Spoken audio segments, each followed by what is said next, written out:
Call the meeting to order. I'd like to begin by acknowledging that we are in Treaty 1 territory and the traditional homeland of the Métis Nation. I'll introduce the panel members first. Neil Harden to the far left, Stuart McPherson to my left. The assessor today will be Jeremy Poole, and our administrative assistant today is Huda Aziz.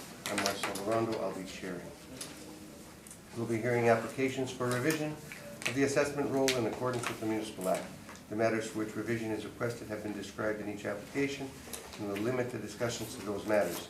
The statements that applicants or the assessor make at this hearing are sworn testimony, and anyone speaking to the matter must be sworn in. Be advised, comparisons of assessment of properties are not considered evidence of market value by the Board of Revision. The Board of Revision is appointed annually by Council and is independent of it and the City Administration. It makes its decisions on the basis of evidence provided at this hearing and issues a written order that will be mailed to all parties as soon as possible. Please note that the Board's decision with respect to an application may be appealed to the Manitoba Municipal Board if the matter pertains to assessed value or classification, or the Court of Queen's Bench if the matter pertains to the application of exemption from taxation. Should you wish to appeal, information on how to do so will be included with the Board order. With respect to the hearing process, I will confirm the matters to be addressed with each applicant following the swearing in. We will then have the assessor's testimony followed by questions that the other applicants may have, and then the applicant's testimony followed by questions. Each side will have an opportunity to summarize if they wish. Once all the evidence about an application has been brought forward, the applicant may leave. The process will repeat for each item on the docket today. The session will close after the applications have been heard, and the Board will deliberate in private and make its decisions. You will receive the order by registered mail as soon as possible. As information, all public hearings are live streamed, recorded, and will be part of the public record. Swear them in, please.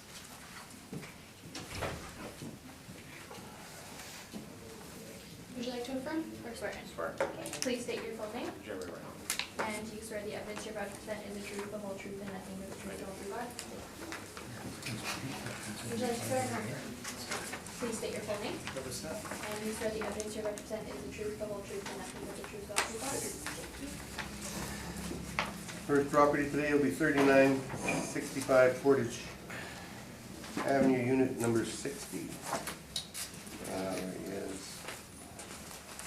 File number is 19955. Roll number is 075690333700. Civic address is unit 60, 3965 Portage Avenue. It is a collision center. For leasable area, we have approximately 35,454 square feet. Built in, we have an effective age of 2002. It was an original building built in 1999 and additions put on in 2008. If you turn to my page 9, is a photograph of the property and an aerial view. And then on page 10 shows elevation view as well. So it's a collision center. It's not a dealer. There's no dealership component to it, although it is in the Auto Point Park. It's the standalone one, not dealership component. When we look at our comparables on page 3, and it is owner occupied, I should point it out. When we look at our comparables on page 3, we have a range of 25 comparables, which produces an average of $14.91 a square foot, weighted average of 1641, and a median of 1350. I also took a quick look. If you look on page 4 of our car dealership argument that will be coming up, we look at comparables out in the retail environment. This is the comparable sheet that we'll be using for this cycle, where these are the rates that are in place for large steel shed buildings with slab on grade foundations that are bare bones, a little bit of mezzanine space. Your typical or your closest apple to orange that you can get kind of thing, as there is no dealerships that actually rent in the marketplace. So the retail component are comparables 1 through 27. The auto comparables are 28 through 31. 28 is the MPI Center on Main Street. Again, large bay for driving your car in, and then office element as well. The other two comparables, 29 and 30, are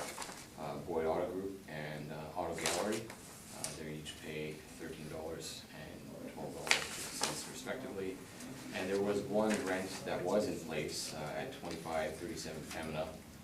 This one I researched in detail. This was a rent that was in place with an agreement to purchase for a 2012 value, which the dealership was purchased in 17, although the price to be determined wasn't 12. And they paid a bit elevated rent because of their purchase agreement. Basically, the tenant could walk away if they wanted to, but the owner could not. It was an intent to purchase kind of thing. So basically, if sales weren't so good in that location, the tenant could walk away. But they did not, they purchased the property. So on page 5 is our workup. Our workup shows for 35,454 square feet, we have an average of $13.57 a square foot, which produces a potential rent of $481,048. Our standard parameters apply, 4% for vacancy, which gives an effective gross income of $461,806. Our 2% for non-recoverable expenses, and $450 for shortfall gives us a net operating income of $446,188, capped at 6.4%, gives us our capitalized value rounded to $6,972,000. On page 6, it's just there's only one income stream, that's income summary, and as well. Highlight on page, starting at page 12, we have our capitalization rates, although there is no vehicle service garages that's sold that we could develop a capitalization rate. What we're showing is the marketplace capitalization rates are trending downwards, and we were reflective of that this cycle. So on page 16, we have 29 indexes that were taken from Altus's 31 indexes that were presented as evidence for non-recoverable expense percentage. We have adjusted that down with the appropriate rationale from the municipal board orders to be 1.06% for a median. We're giving 2%. So.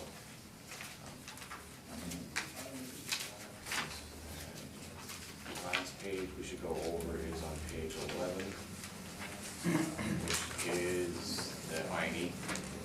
They are owner occupied. They're approximately 34,000. They're reporting 34,299 square feet for the leasable area. I don't think the leasable area is in contention. It's a small deviation from prior years. They're reporting that they're owner occupied, no rent, but they are reporting their occupancy costs or expenses. Everything's good there.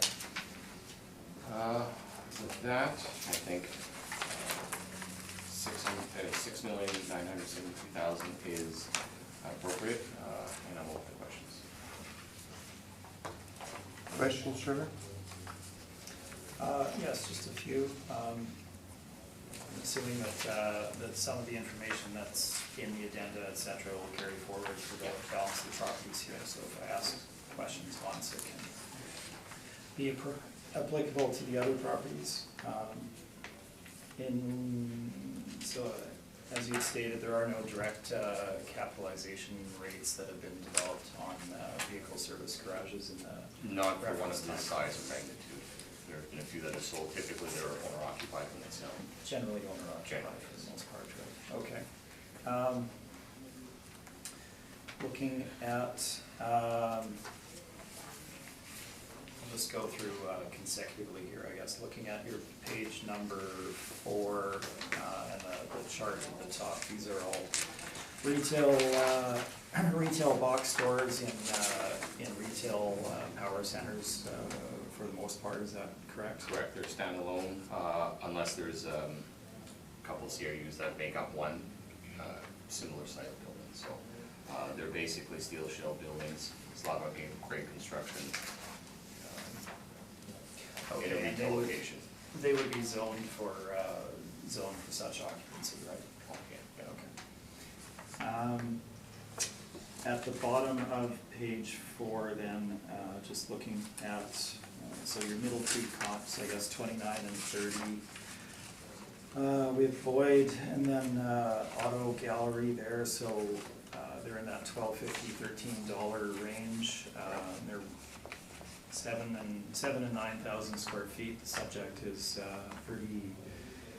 35,000 plus. The rental rate that's set for it is $13.57 here. Would this not indicate generally the smaller size is going to drive a higher rental rate, correct? Given everything else Economies of being the scale same. do play in, but and also, you also have to consider the effective use of the building and how it was designed. I believe Boyd was an old consumer distributing building that was retrofitted for their use. And Auto Gallery is an older dealership, which is significantly, it's an older dealership An older compared to this. property. Yeah. So when you look at the actual utility of the building, the subject property has a great deal more utility, which would you would anticipate a larger rent. Okay. And the location as well. Even given that magnitude, should shift from under 10,000 to 35,000? And I'm not meaning to be contentious, just No, no. asking your. No, I don't believe that there would be a rent anywhere below a $13 rate in Okay. Point West Group. Looking at the Boyd property then, there's been significant changes to that property, correct? In that it's been redeveloped, as far as I understand. A larger portion of it is office, with 2 bays in the back. There's only 2 doors that are open towards the back. There's no use coming up to the back of the building. You have to drive in through the front kind of thing. Right. So it's been built out, a good degree of it has been built out as office, which would have a significant Well, cost. their head office is located there, I believe. So, and then they have a car dealer, a vehicle service component of it as well, so So a bit more office. just generally speaking, the costs involved with developing office would drive a higher rental rate, would they not? Build out of all the systems and demising and finishes, et cetera. Yeah, but if you look at the space itself, it's not like it was, it's not like it was done from wall to wall to wall. It took what was existing there and they made the back end of it for a vehicle service garage. Right. And then just the last one on Comp 31, and again, you had already spoken to this, you've done some research on this, I gathered. So the city is aware that this was a non-market lease, they were paying above market rates based on their ability to buy the property following the. I'll clarify it directly from the person I spoke with, who confirmed it with Patterson's automotive end of it, their organization. They were paying a bit elevated rent at $25. They weren't paying double market. So their option was to purchase with intent to purchase when they signed the lease, but they had the option to walk away and hence the elevated rent. So they were, when you look at the deal, they were essentially buying the ability to acquire that property and operate the dealership there. Essentially, yes. They had the value of the property that was determined in 2012. So even though the transaction didn't occur until 17, I can't remember exactly, 17. That was basically an offer to purchase at that point in time, which they acted on. Okay. It's the only rent that I'm aware of that was actually in place between an arm's length tenant and an ownership group. Other than the auto gallery one, I guess. That's what I would not consider that a full service dealership, right? That's a used car dealership. Yeah. You know, there's a few of those. That's fair. I, just as a matter of course, because we have to do it this cycle, I have some rebuttal evidence and I'll keep my comments below 4 minutes on it, if that's fine with everybody. I have to submit it into evidence essentially. Do you want to do the questions first of the assessor before we do his rebuttal? You want to leave the non-recoverables separate? And we just do it at However the you end? wish to do it, Yeah, that's fine. it's cumbersome either way. Yeah, it's cumbersome either way, so let's get the questioning of this out of the way. Neil? Okay, why the division 2 separate units? As far as, Well, the one at 23,000 square feet, one at 11, what's the difference? They're both C2. Like there is two, if you look at the photograph of the property, there is 2 units, two actual Okay. sections. It could have been treated as one economic unit, you could have adjusted it to one CRU at 35,000 square feet. But when you see the model-driven rents, they're almost the same. So at 1357, I'm comfortable with that rate. Okay, so there's no difference in use of the building, one's not No, an no. office area and one's No, it's not like it's Okay. a storage warehouse or anything like that. All right, and I'm sure we'll hear about the expenses, non-recovered expenses, and the cap rate, 6.4%. Where does that show in your table on page 7? We don't have any vehicle service garage capitalization rates. We already spoke to that. Typically, they're owner occupied, but what we're doing is we're taking retail, like a comparable retail location, because essentially that's what you're doing here in this mall. If you're looking at it, they're selling a product, they're servicing a product in a retail node. So that's where we're pulling that information from. If you're looking at our car dealerships, because this location, this one happens to be a collision center, we don't really have, for this magnitude of property, as they're always owner occupied, so. Yeah. Okay. You gotta take your best orange and compare it to an apple. That's really essentially what it comes down to. So it's kind of it would fall out of the retail, then not the industrial sort of. No, we're looking at a retail environment. Okay. All right, thank you. Stuart? So it's safe to say the 2 premises, one of them is the original 1999 and the other is the 2008?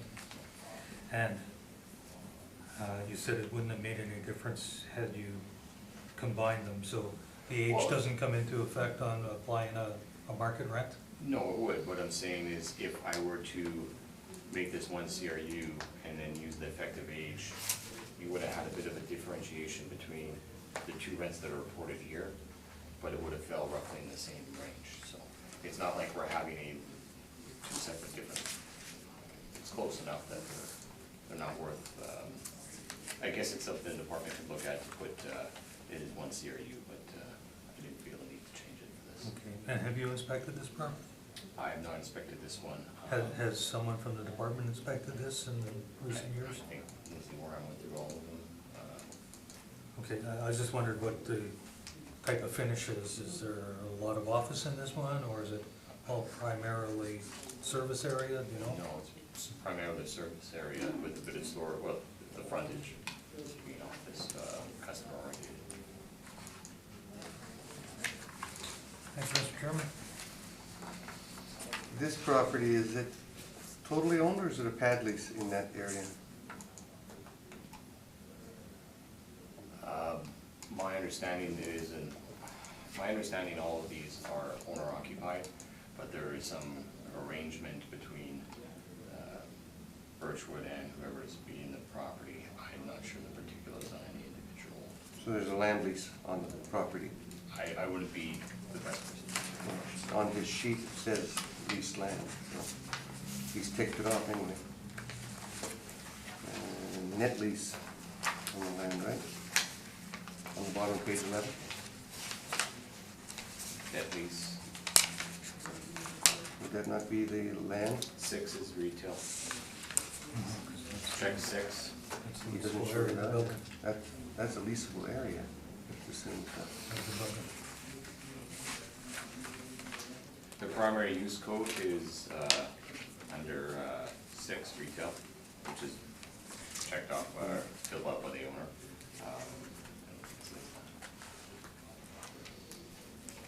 But it's like condominium, isn't it? In the malls? Yeah, there is a roadway coming in kind of thing. It is a Yeah. final plan. if you're looking at that. There's there's no frontage levies charged on these properties for sewer because it's all part of that condominium complex. Their frontage is on the front. I believe so, yeah, I didn't get into particulars. 'Cause so do you have any others in your comparables that would be along the same line as these that are on basically pad leases? I'm not sure if these are on pad leases. Like, all we're taking as far as our vehicle service rent range is coming up with what the marketplace was, pushing the reference date, coming up with our averages, our weighted average and our median. And then when we come over, we would look at if we would be treating this equal to the other car dealerships in the vicinity and adjacentness of the property. These would be the rents that we'd be applying, or pulling from. On your page what? On your page? On page 4. 4. So when I'm looking at $13.50 rent, I think that's pretty achievable in the marketplace, given the location. If Birch would put this up for rent, what would an independent renter come in and rent this out at? Given area, given location, I don't think a $13.50 rent range is under. Okay. Oh, do you have another question? Just one, and it's more for interest sake than anything. Page 9, your overhead, Yeah. does that look like a 4-to-1 land to building ratio to you?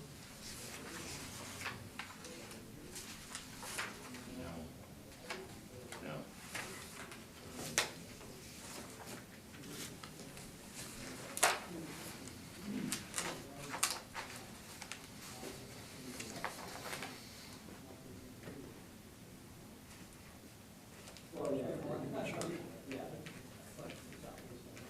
Yeah, that's all right. Exactly 4.07. Maybe just isometric on. Okay, it's not imperative, I'm assuming that that's a fairly normal configuration for this type of property? Yeah. Oh, 3-to-1, 4-to-1? 4-to-1, yeah. Anything above 5-to-1, we'd be looking at adding or potentially adding for access. But, Thank you, Mr. Chair. Trevor, on with your rebuttal or your information that you wanted to do on, I think you're bringing forward the 5% probably.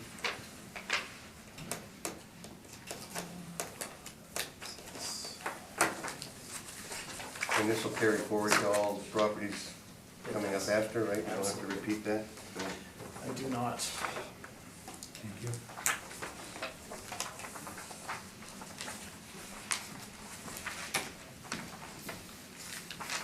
So everybody's got the document there?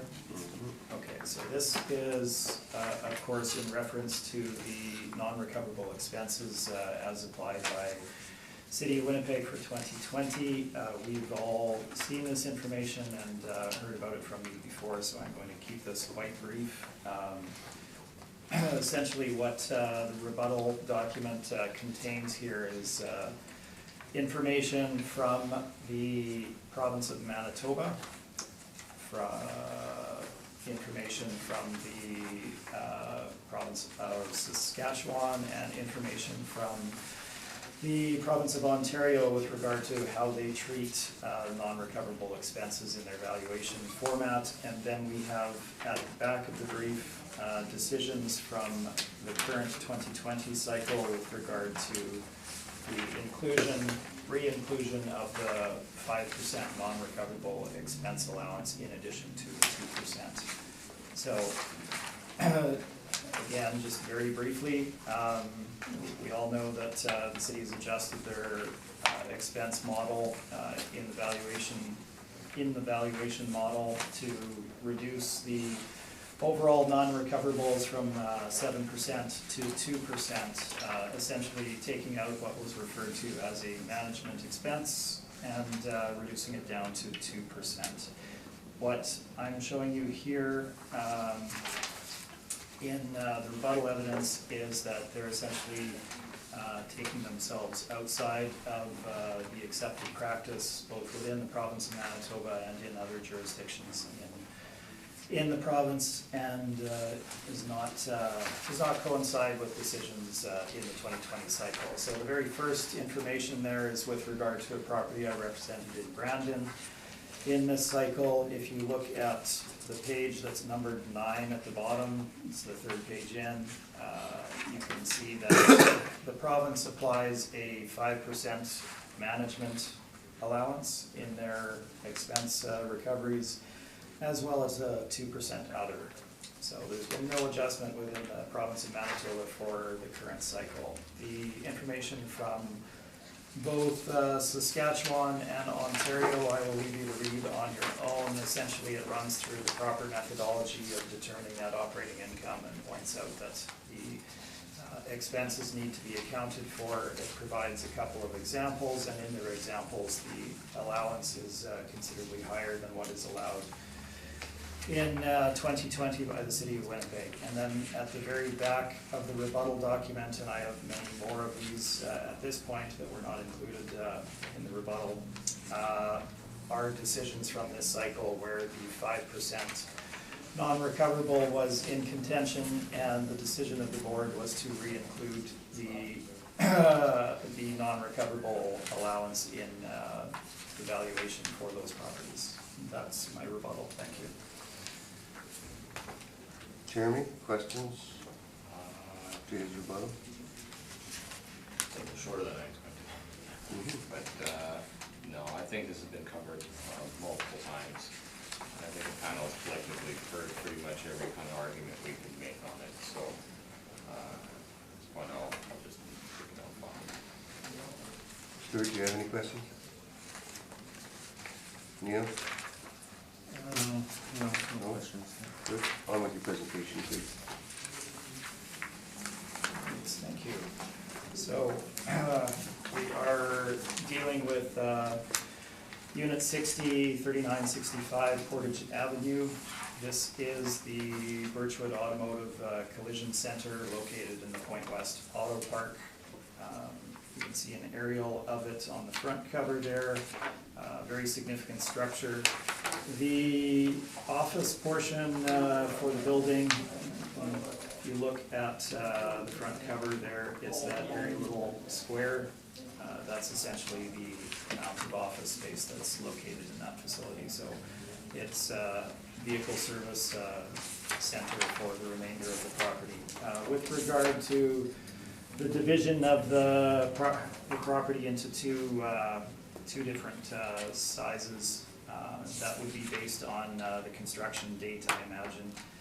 You end up with, as the city had done it, you end up with 11,000 on one unit and 20 on the other. I think if you combine those, in my estimation, I would think that if you combined it into the 35,000 square foot building that it is, you would drive a lower rent within the city's model as well.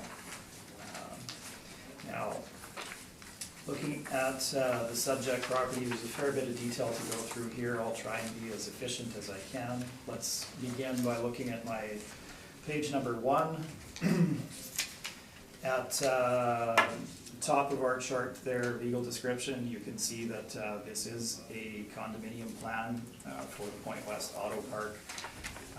The overhead view of that is that Birchwood owns all but one parcel of land within that condominium plan, that being unit number 90, which is owned by an outside organization which runs an automotive dealership on there. It's the Chrysler one. It's the only one with separate ownership within the park. All of the rest of them, including the collision center, are effectively owned and operated by Birchwood Automotive. There are obviously different companies that run each of them, but it is held and beneficially owned by Birchwood Automotive. So there are no arm's length leases of any kind within the auto park. The income and expense information was mentioned. I think if you look back at that, you'll see that they had checked off owner occupied in the box for that as well. So just to make that clear. Again, moving back to my page number 1, you can obviously see our appeal history for the subject property going back through the 2012 cycle, and the regular progression of the assessment for the property through the 2018 cycle was reduced from $6,018,000 down to $4,075,000. For the 2020 cycle, we're now looking at $6,972,000. This is nearly a $3 million increase, and it represents a 71% increase in market value. This does not coincide with the marketplace. We do not see increases of this nature in the market, and it's simply not representative of the subject property. Moving on, zoning for the property is C3, commercial corridor. I'll address perhaps a little bit more about that a little bit later. Age of the property, it's originally built in '99 with the addition in 2008, and it is CMVSR vehicle service related. So there is no potential that this would become a automotive dealership. It's not built out as such. Doesn't have the ceiling height and various things like that, and was not designed for it. So the layout and structure is not consistent with what you would need there. The overall leasable area is shown there, and that is inclusive of any mezzanine space. So moving more quickly, beginning on page number 2, you can see some exteriors. You can see the interior of the office area and the waiting area at the top of page 3, and then we move into the service area itself. As you can see, there's really no division between front and back. It is open, and it is a 35,000 plus square foot building, not an 11,000 and a 20,000 square foot unit. Description of it with regard to the structure itself is on page number 5. I'll leave that for you to review if you wish, and we can move beyond that. There is a unique aspect to the Point West Auto Park that does need to be addressed in the valuation, that being the infrastructure costs. So this is an important point, and needs to be addressed and corrected essentially in the valuation. So I would ask your patience on this, and we'll go through it as efficiently as we can here. Being a commercial condo development, when the auto park was developed by Birchwood, they entered into a development agreement with the city, and signed an agreement such that the infrastructure for the auto park was not the responsibility of the city, but was the responsibility of the Birchwood ownership. So the roadways, the land drainage, lighting, all of the infrastructure that one would have on a typical street in a typical location is entirely the responsibility of the Birchwood ownership group, both on an annual basis in terms of maintenance of maintenance of that property. So your snow removal, repair, anything of that nature, as well as your longer term replacement of any components, that being the roadway, drainage, lighting, etc. There's all of the aspects that one would have on a typical street that you are paying for individually at We hit the floor, but it sounded heavy. took me by surprise as well. You're paying for individually as the owner here, whereas in any normal situation in the city of Winnipeg, you would not be doing so. So there's your annual component as well as your long-term component. We'll deal with this as we go on.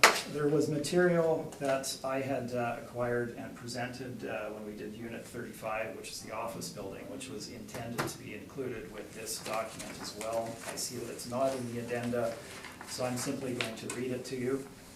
Unless you have a problem with him passing it out, I notice he's got the sheets. It's up to Mr. Cole. He's gonna read it out anyway. Okay. I'm gonna pass those, we don't Okay. have to. You got me, I was looking at something else. Sorry. No, you weren't Didn't even listening. pick my head up out of it. Sorry. So, so everybody's got it there? This is for Tara. Yeah. So this is again in regard to the infrastructure. So this was intended to be part of the addendum materials, got missed for some reason. What we're looking at here is the Terracon property, Tuxedo Business Park. It is also a situation where it's condominiumized, and the ownership is responsible for the annual and the long-term replacement, annual maintenance and long-term replacement of infrastructure for that particular site. So this is just off of Keniston. They have roadways, they have lighting, they have drainage, etc. If you look at the City of Winnipeg's valuation for this property, the expenses are shown in here, where they have included, under expenses, you have shortfall, then you have non-recoverable maintenance of $524,000. If you move down, past income-based value, past excess land, it then states minus non-recoverable infrastructure. That would be the long-term replacement cost of that infrastructure. The city themselves has worked the annual maintenance as well as the long-term replacement into the valuation for an identical ownership structure or legal structure of a condominium where the costs are borne by that particular owner, and it's recognized by the city in this situation that those are additional costs that should be accounted for in the valuation. So this is the same structure. It has been dealt with in a similar fashion in prior years. There was an adjustment made, I'm not sure how many cycles ago, where the city changed the model and took out recognition of those aspects, and we've been fighting this fight ever since. The Terracon property obviously shows that they should be recognized, and indeed are recognized by the city in the other locations. So we are simply looking to make that correction by including them in our valuation, and we're looking for equity obviously within the marketplace as well. Moving on, page number 7, zoning. We're looking at a C3 zoned property, commercial corridor. However, there's a zoning agreement on title such that there are use restrictions for all properties within the developments, and the only use that can be made of properties within the development is automotive sales and repair. You can see the excerpt from that particular agreement at the top of page 7. So big box is not coming to Point West Auto Park. You can't put it in under the current zoning agreement, nor would it fit within the buildings that are on site as well. So it's not, they're simply not appropriate for comparison purposes for the subject properties. The site is described on page number 7. At the bottom, we can move beyond that. Page 8 gives you the aerial of the property itself. One thing they do run into at Point West is a lack of storage capacity for autos, whether they be for repair or display purposes. At 4:1, it's certainly on the low end for what they look for automotive dealerships when they build them in the current day and age. Moving on to property location, page number 9. So we're looking at Point West Auto Park. It's developed as an auto park, obviously. In terms of locations for the auto parks within the city, or the dealers within the city, this would be third out of three essentially, those three being Waverly, Regent Avenue, and Point West. There are obviously other dealerships that are out there. You'll see some on Main Street and Portage Avenue, etc. And you're getting that conglomeration on Keniston as well, which is locating there for a reason. This is essentially on the perimeter of the city, just outside the perimeter. It does not currently have supportive retail at that location to drive you there. You're going there for one reason alone, and that's simply to either get your car serviced or look at vehicles. They do run into, and I represented Birchwood for quite an amount of time. They do have issues with having to transport people into the city and back out to pick up their cars. They have to provide that service, as all dealerships do, but people are hesitant to devote the amount of time that it takes to get out there for service for their vehicles. We can discuss that more if you wish, but I'll leave it there for the moment. Let's move on to the valuation itself. Page number 12, market leasing activity. The properties that we've included on page number 12 are all automotive in nature. They range in size, obviously. There really are no comparables of 35,000 square foot automotive service garages in the marketplace or collision centers that we can find to compare it to, so we need to look at the market and make an appropriate adjustment if necessary. So you can see our range of properties there. We try to keep the leases as recent as possible.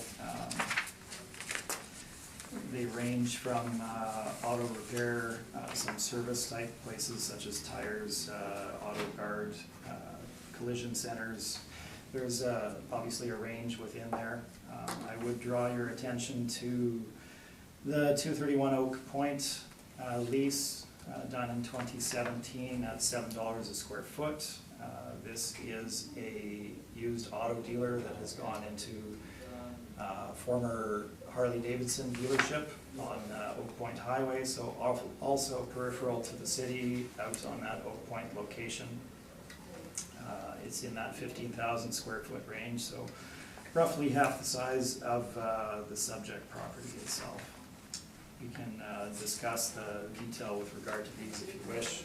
We're looking generally in that 8, 9, 10, some a little over $10 a square foot rental rates for these properties. The subject property itself, well constructed as described already. It's located within the auto park. There's limitations as to what you can do there. One of them is obviously collisions and repair. We've used a rental rate of $10.50 a square foot on the subject property. This is an increase from our valuation of the property in the prior cycle. So let's move on to the expense side of the equation. With regard to vacancy for the subject property, I just want to confirm this.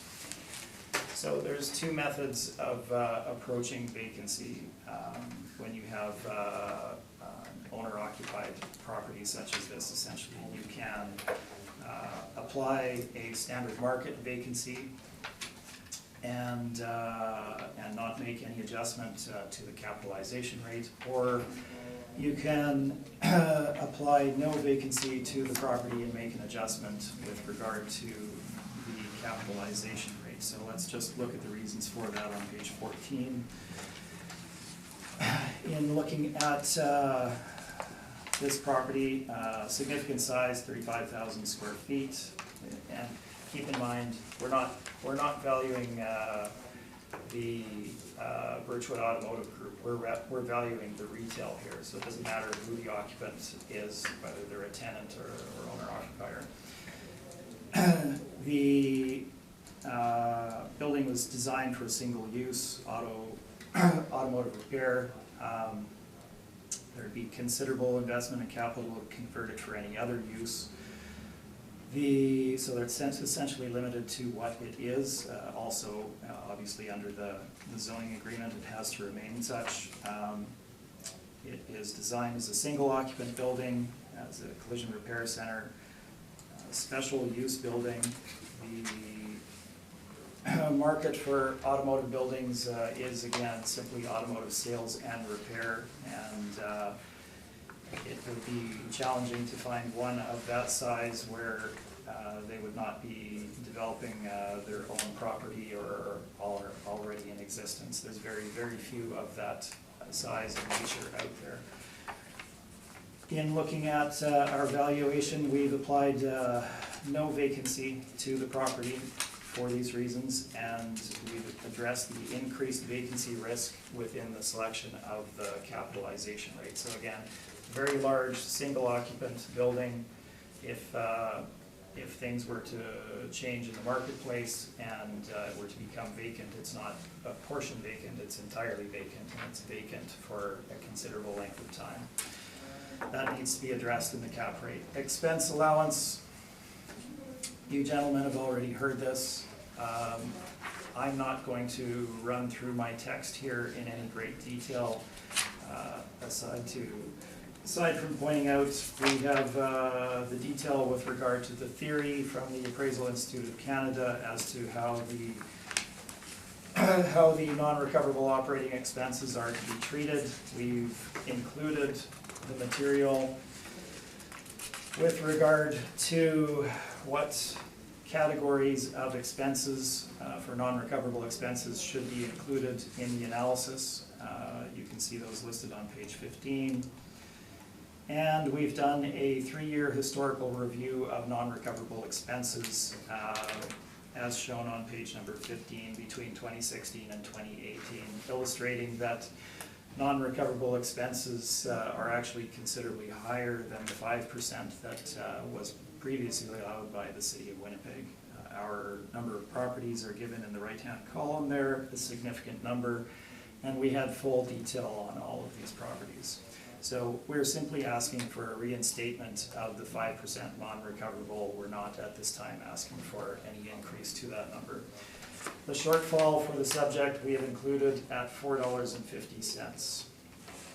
Moving on to non-recoverable infrastructure expense, as we were discussing earlier with regard to the Terracon property on Keniston and the prior treatment of properties in the Point West Auto Park. We are looking for acknowledgement and inclusion of these costs in the valuation. So under the development agreement, the owners are responsible for the ongoing costs of maintenance and repair of roads, water supply and sewers, street lighting, land drainage, etc. All your common infrastructure components. The property owners had a study done by Dillon Consultants some time ago, which has not been updated at this point. I believe it was 2008 material, or it's going back a ways anyway. Sorry, is anybody else finding it particularly warm in here tonight? Yes, Yes, good. I think we're gonna turn the heater off. I'm not just talking far too much. No. Well, a lot of hot air in here. There is that. Should we turn this heater off? I think it's plugged in here. Yep. I thought it was just me sticking to my chair. That's what I Got it. thought. I think I just unplugged your computer. So, in recognition of including these costs within the valuation for the property, if you look at my page number 16, the subject property represents a little over 8% of the total condominium corporation common elements, so their proportional share would be that 8.245%, and they'd be responsible for that portion of the infrastructure costs. The stabilized expenses based on prior 3 years infrastructure costs. And again, this is Dillon Consultants material. Was just under $90,000. Prior years were $97,000 in 2008. We had stabilized it for that time at $90,000. Some time has passed since then. It has not been updated since that time. Costs have only increased. We have not asked for an increase to the costs at this point, although they will likely do a new study now, I would imagine. So the proportional share of annual maintenance costs that the subject property would be responsible for, so the 8.245% is $7,421 as noted on page 16 there, just above the graph. If you go downwards, the Dillon Consultants had done a study on the net present value of the infrastructure costs, which came out to $356,064. Again, this is going back in time. The proportional share of that is $29,357. If you look at the bottom of page number 16, there is a municipal board order regarding unit number 90, 3965 Portage Avenue. You can see the file number there, in which these infrastructure costs were ruled in favor of by the municipal board. I've included that in the addendum material for the board to review as well. So we have included these costs in our valuation. Capitalization rate, as Mr. Pohl has indicated, I'm sure there's no true capitalization rates out there with regard to these vehicle service garages to compare the subject property to. So we have to look at the market in general and make educated conclusions of what an appropriate cap rate would be for the subject property. So looking at the top of page 17 there, we have industrial properties from the reference time frame that were traded as investment properties, both single and multi-tenant, varying in size. And you can see that our cap rate range there is in that 7 to 8% range in general. You can discuss those if you wish. Just below that are the retail comps. This is not a retail site, and nor do they do retail, nor could it really be built out for such. The retail comps are indicating, again, in that 7 to 7.5% range for the subject property. Bottom of page 17 gives you Colliers and C.B. Richard Ellis cap rate ranges for investment grade industrial assets in that 6.5 to 7.25 range, 6 to 7.25 for C.B. Richard Ellis. These again are the premium grade industrial properties that would trade as investment properties and draw a wide degree of interest on the market. Subject property, obviously special use nature, automotive building, there's land restrictions for it, it's located where it is, and as we noted, we did not make any allowance for vacancy in our valuation, and we've made the adjustment for that in the cap rate itself. So our cap rate that we've applied is 8% for the subject property. If you look at page number 18, we have the summary of our valuation on the left-hand side of the page, the City of Winnipeg's 2020 valuation in the middle of the page, and then the City of Winnipeg's 2018 valuation on the right-hand side. So moving through our valuation, just to clarify the infrastructure components, you have your standard valuation down to the shortfall amount. Then we include the annual infrastructure maintenance of $7,421. Capped at 8% gives you the income value, $4,234,000. From that, you deduct the future infrastructure replacement cost of the $29,357. which gives us our $4,205,000 value. Again, this structure mirrors how the property formerly was treated, as well as the treatment by the city of Winnipeg of the 1301 Keniston property owned by Terracon with the same ownership structure and issues. The addenda materials include the I&E. The decision from this cycle with regard to the office building at Point West, which is Unit 35A, it was based on our valuation inclusive of these infrastructure costs and 5%. And then the municipal board orders included, and just some further documents with regard to, oh, the last part is the decision from the last cycle using a cap rate of 8%. And that is my presentation. Any questions? Not that To you, Jeremy. Yeah, not that I'm gonna read from it, I just wanna submit our rebuttal for, just so it's on file, the non-recoverable expenses. Okay. 5 copies. Like we've already made it. For this one? I don't have a few, well, I mean, it's good enough for this, it says we're gonna be treating it all the same. We'll save them so we can send them back to you. Yeah, or you could just, Print as many. or you could just submit them with the other deals as they come up and things, so it's essentially the same stuff we've outlined in previous hearings. Sorry, just wait a second. But you've been, I don't know if you've been asked, but have you been formally requested by our department to produce your indexes so that we can look at your non-recoverable expense study? I'm not sure if I've been formally asked. Okay. I'll ask you as we go along in a second. Okay.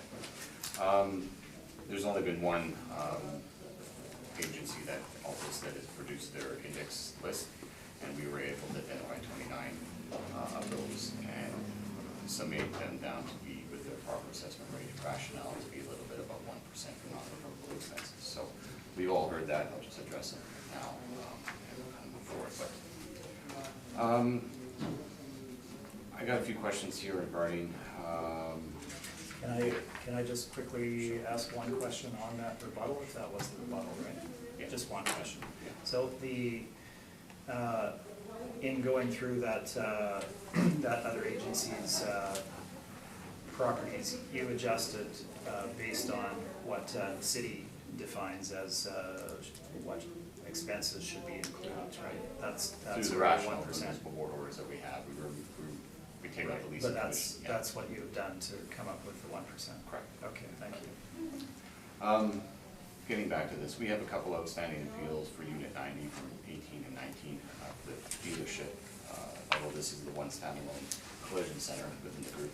But I do want to address one point starting off, the infrastructure costs. The majority of this park was developed in around 1999, 1998, into the early 2000s. It was, yes. How many of the dealerships were effectively operated in 1999? How many of them were built in '99? Yeah, and operated. Very few. I don't have the specific number that were up and running at the very beginning. There was a bit of a staging of them, obviously, but there was 2 or 3 or 4 or something of that nature that came on stream. Yeah, essentially, okay. So if we turn to your order for, which essentially gave the infrastructure cost that you're asking for, we see that it's a 2003 assessment year reference to a 1999 assessment reference year, correct? Correct. So how many, I wasn't there at this hearing, obviously, I reviewed this, the information presented by both parties. If we're to be using the information prior to 1999 or in 1999, the reference year, and leading up to that year, how much actual costs were available for the municipal board to make this order? Not having been party of that particular hearing, I'm not sure what information was relied on, but again, we're not dealing with 99, we're dealing with. But I'm just starting from the beginning kind of thing. So the majority of the auto park came online after 1999, and those expenses for the infrastructure would have been stabilized after that point. And yet there was a ruling made in 1999 before that information was relatively available to the municipal board. Yes, now, again, as I said, I'm not sure whether they were operating based on the projected costs that one would be able to project. Certainly engineering firms such as Dillon, et cetera. I'm not sure if that was used or if they made other projections. But they weren't working with a series of known facts, they were working with projections, things that are expected to occur that may or may not occur. I'm honestly not sure, not having been present at that time. Okay. Leading up to at least the last 10 years of finding that I've looked at for the park, how many actual costs associated with the infrastructure have been reported to the department on the IDs themselves? That I'm not aware of. They're not, I don't know that, and this probably speaks to the income and expense form more generally, but if you look at the income and expense form, it's not necessarily designed particularly well for the reporting of all of the costs that one might incur for various property types. So I don't know that if they're not reported to, that they're not present, obviously. Obviously, there's ongoing costs of maintenance of streets and all the other infrastructure components. Page 3, there is additional information that you can put in that would fall under there. But typically, the ownership group has not reported the costs for infrastructure on the islands, meaning at least going back 150%. That could certainly be the case.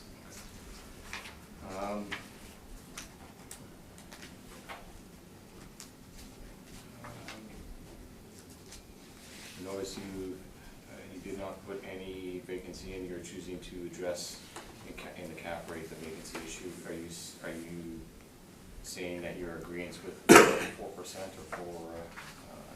4.5%, or what is the vacancy that you would have put into it? 0. I mean, we're using 4. Are you in agreement with the 4 and somehow working it back to select your cap, or? No, we didn't specifically work the figure back to take out the vacancy rate. And looking at my page 19, I think it's 5.5% that the city is using, if I'm not mistaken, which is a reduction from 7%. 4%. 5.5% last night. It's 4%. Oh, I'm sorry, I'm looking at the wrong page here, my mistake. I didn't address the city's vacancy, so I'm not specifically in agreement or disagreement with it for the subject property. We are in agreement that given the building size, pretty much the only collision center I can think that's 35,000 square feet. As far as rental rate goes, we're not saying that if a retail environment would move into Point West, what would it be converted to in retail? What we're saying in our argument is if this collision center were not to be owner occupied. Is this a question, or are you just telling them something?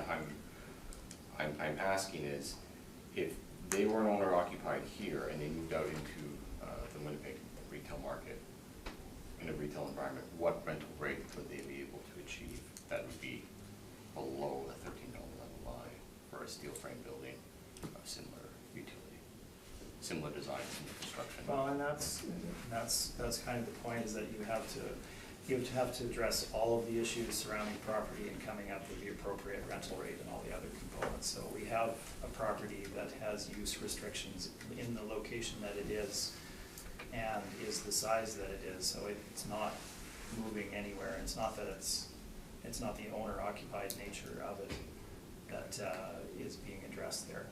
The rental rate that we've applied for it, you're looking at a very significant special use building with use restrictions that's in kind of a secondary location.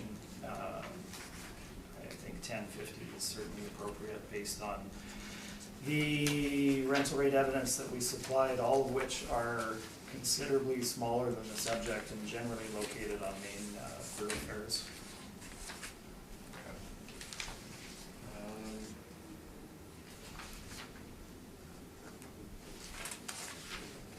That's all the questions I have. Drew? Just a couple of questions. On your page 1, you've given us all the decisions where there's reductions from 2012. Are these all board revision decisions? Or are there municipal board decisions? I believe there was one cycle in there where we had to take them to the municipal board, but by and large they are board of revision decisions. One of them is not, and I see that it's not noted which one that is. So at some point there we signed an agreement on one of those cycles. Maybe Mr. Pohl has that information. I do not recall which year it was, but the general trend is clear. So the agreement wouldn't involve the infrastructure costs, or was there something there that could aid this board, this panel, in other than Yeah. 2003? If you go back far enough, 2012 certainly, the infrastructure component was included by the city of Winnipeg in a slightly different form. 16 was the year we stopped. 16? Okay, so Stopped.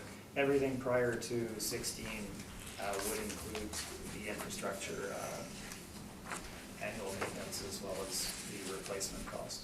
But there's been no municipal board decisions since that time frame giving direction as to whether the infrastructure cost should be considered or not?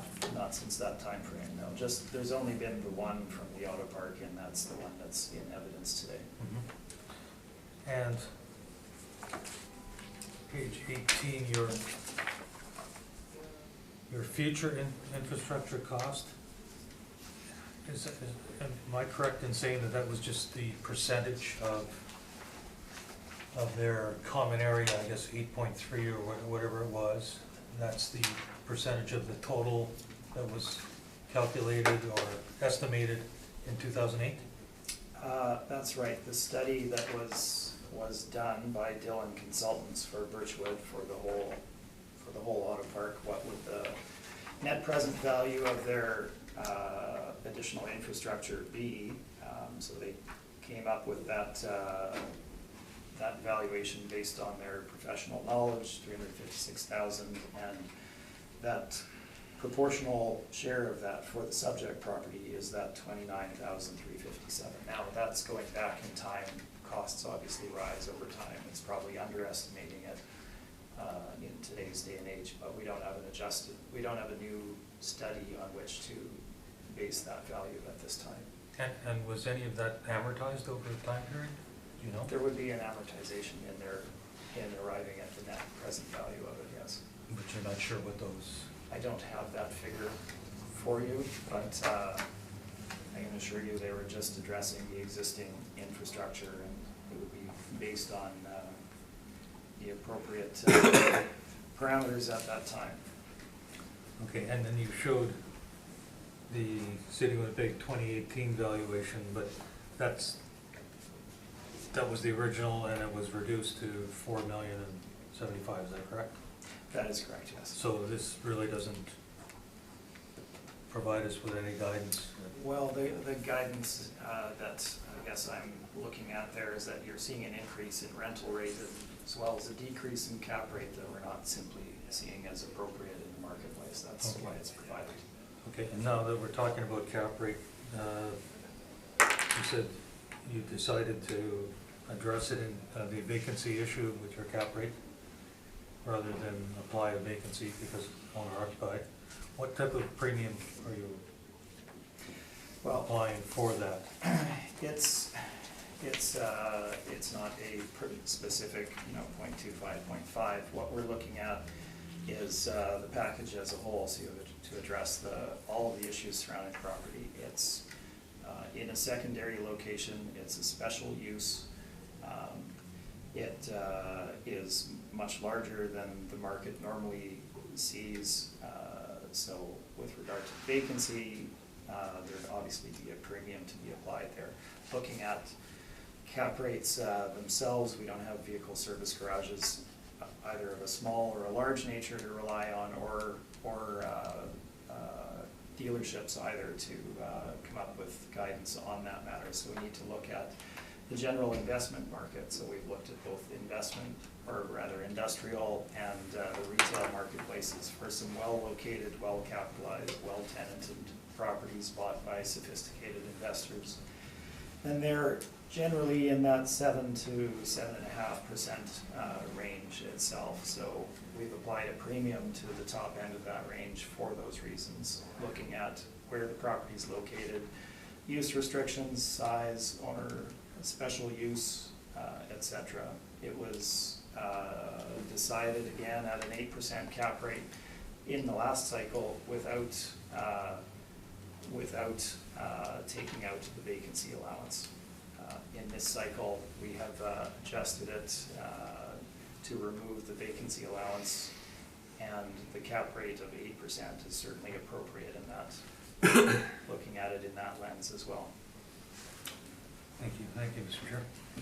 Neil? Your rental comparables, all considerably smaller than this. Are they bay style buildings that, you know, you drive into a bay and up comes the door and you drive in? Some of them certainly are. There's a range. Sorry, was there more to your question? Well, I was going to say, does it make a difference whether it's bay style or a larger building like this? They're certainly very different animals. There's a lot more. There's a lot more market for smaller properties with various uses. So your bay style ones, there's a lot more potential tenants and owners for those in the marketplace, which would obviously drive greater rents, greater demand for them.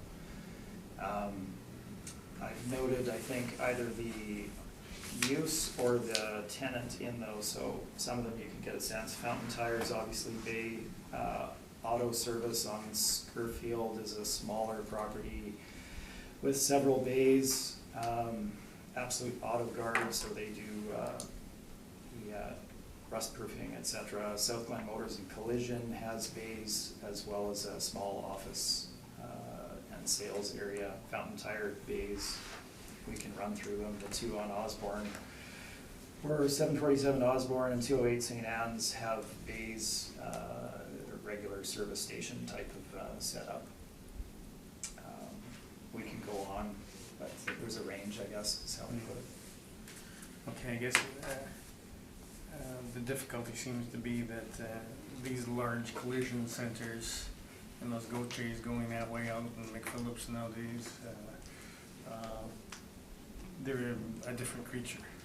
They are. Okay, I have no other questions. Let's start with your rent comparables.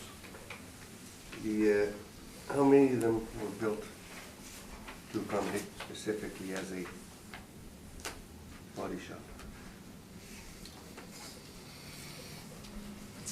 As a body shop specifically? Yeah.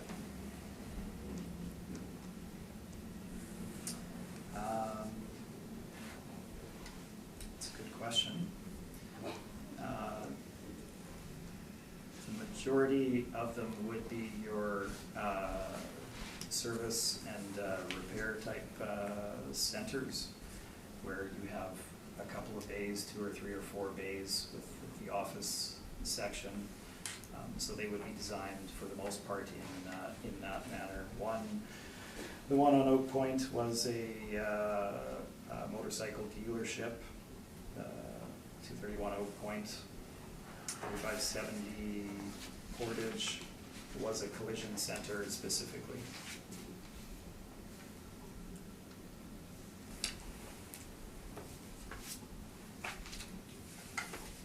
certainly nothing of the size of the subject.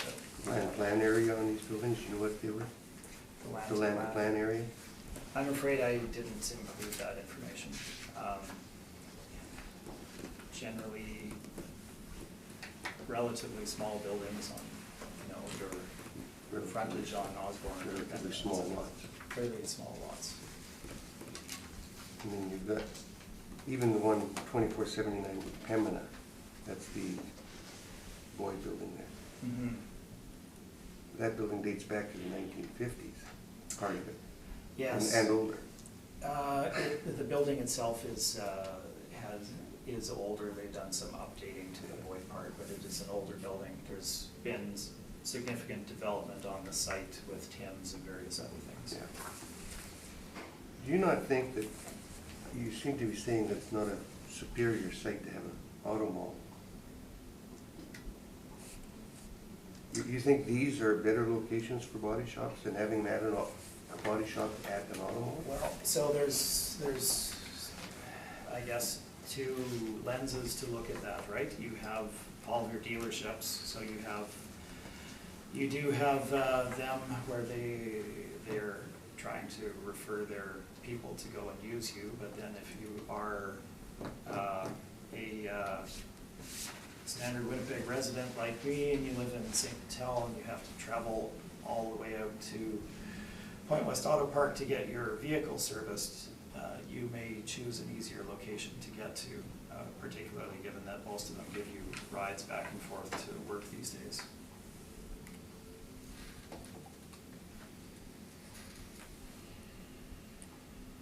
I've got no further questions. Explanation, if that's okay. In summation, if you will.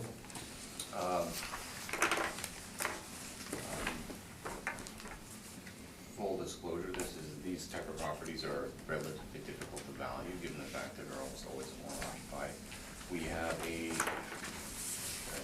have one order that essentially speaks to and it's in the Collins brief as well, to a car dealership being valued at a 1999 level value.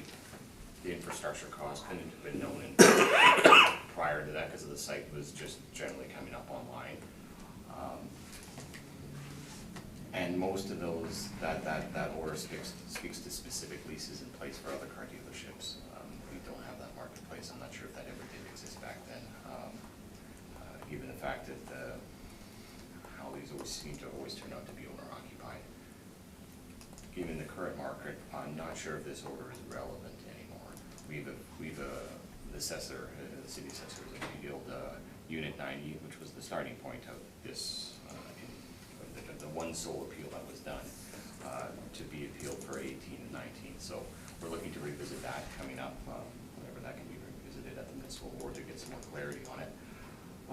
But having said that, speaking to the subject property, utility, the fact that they put on a addition to this property to have more economic opportunity on this site, and it supports that, should speak to the rental rate that should be put in place. If it wasn't supporting of putting on an addition, you wouldn't have done it. So that means if it wouldn't be owner occupied and there would be a tenant coming in, you know that you can fill that up, you know that you can generate that economic opportunity on the site, and therefore you get a larger rent than otherwise not. But mainly what I'm going to speak to is, if you look on page 1 of the appellant's brief, we see a level of value that has come to from 2012 up into 2020 being asked for today at $4.205 million, and starting at the point from 2012 at $3,308,000. That averages out on a straight line to be about 2.8% per year increase. The commercial marketplace in the city of Winnipeg has dramatically gone up higher than that. The trend for all commercial property is significantly higher than that. These properties, relative to the commercial trend of other Winnipeg commercial ventures, is virtually stagnant. And I don't believe that is appropriate to be continuing. So when you take your decision into account, consider what the actual rental rates of similar retail steel shed buildings are, what this would go for in equitable situation. And I think applying it back to the subject property is reasonable. So with that. Trevor, your summation. I'll keep my summation to the same points, I guess. The average increase over these assessment cycles is not an issue. The decisions were based on the relevant market data of the time frame, and the decisions came out and were fairly reflected or were either appealed by either party. These were effectively what was agreed to. We're now looking at a 71% increase in the marketplace. It's just not appropriate. Comparing, I will not get into the detail regarding the difference between big box retail at this point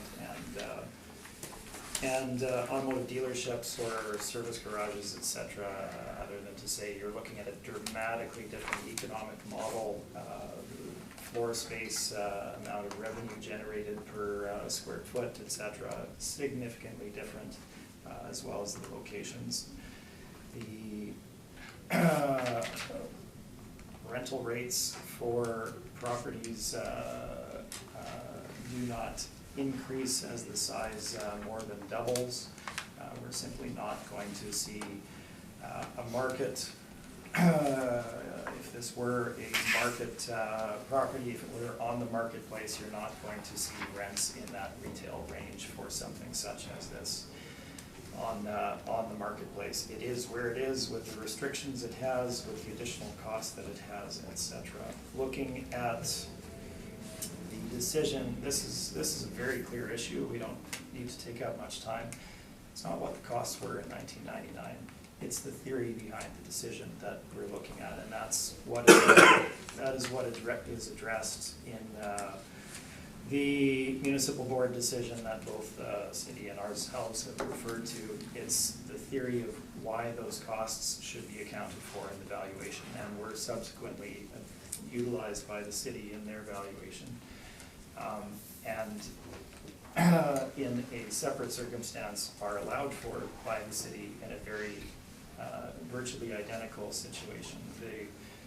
This particular owner, I believe, went through a protracted legal battle on this essentially, and arrived at a fair outcome in the end. Perhaps that's, if it goes the other direction, perhaps that's the route that will be tackled by our owners today. That's my summation. Thank you. Yeah, we're going to take a break. 5 minutes. Call the meeting back to order. 3777 Portage Avenue. Jeremy, when you're ready. File number 19-1523. Roll number is 0720653000. Civic address is 3777 Portage Avenue. The initial 2020 assessment was for $1,634,000. I reviewed the property. I'm making a reduction down to $901,000. If you look at my page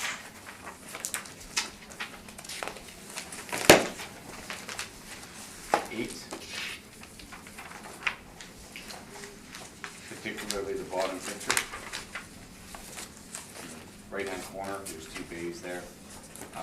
This property used to be a car wash. At one point in time, the use changed and there was a permit taken out. If you look at my last page, page 11, the permit that was taken out to retrofit it to a car dealership. It is no longer a car wash. This was missed. I'm not sure how. I don't know if it was a matter of when we converted it from our old mass appraisal system to the current one. Maybe there was something that just wasn't checked off, or whatever the case may be. It is not a car wash. It is a car dealership, a used car dealership, I should say. So when we look back and change the property type class to VSG, vehicle service garage, we have a new income stream, which is on page number 4.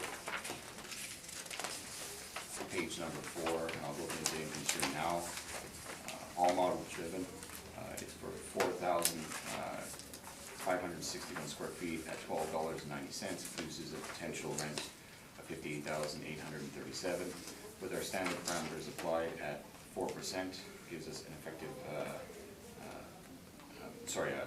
our standard parameters with vacancy of 4% gives us effective gross income of $56,484. Our 2% non-reportable expenses and $4.50 shortfall gives us a net operating income of $54,533, capped at 6.05% gives us $901. So that is the corrected income stream. Our comparables are the same as the last appeal. We have an average of $13.93, weighted average of $14.30, and a median of $12.63. We also have a comparable at the last two comparables for 39 and 40, which are second and third last comparables. On Portage Avenue at $13 and at $12.50, and the 3680 Portage Avenue is actually the other half of the subject property, Auto Gallery, which is on the other side of the Portage. They have an older lease, a bit of older lease in there at $12.50. So that $12.50 was signed a few years back, although it shows up as 17 lease. So they just matched the rent. So given that our model predicted at $12.90, I think that's fairly reasonable for the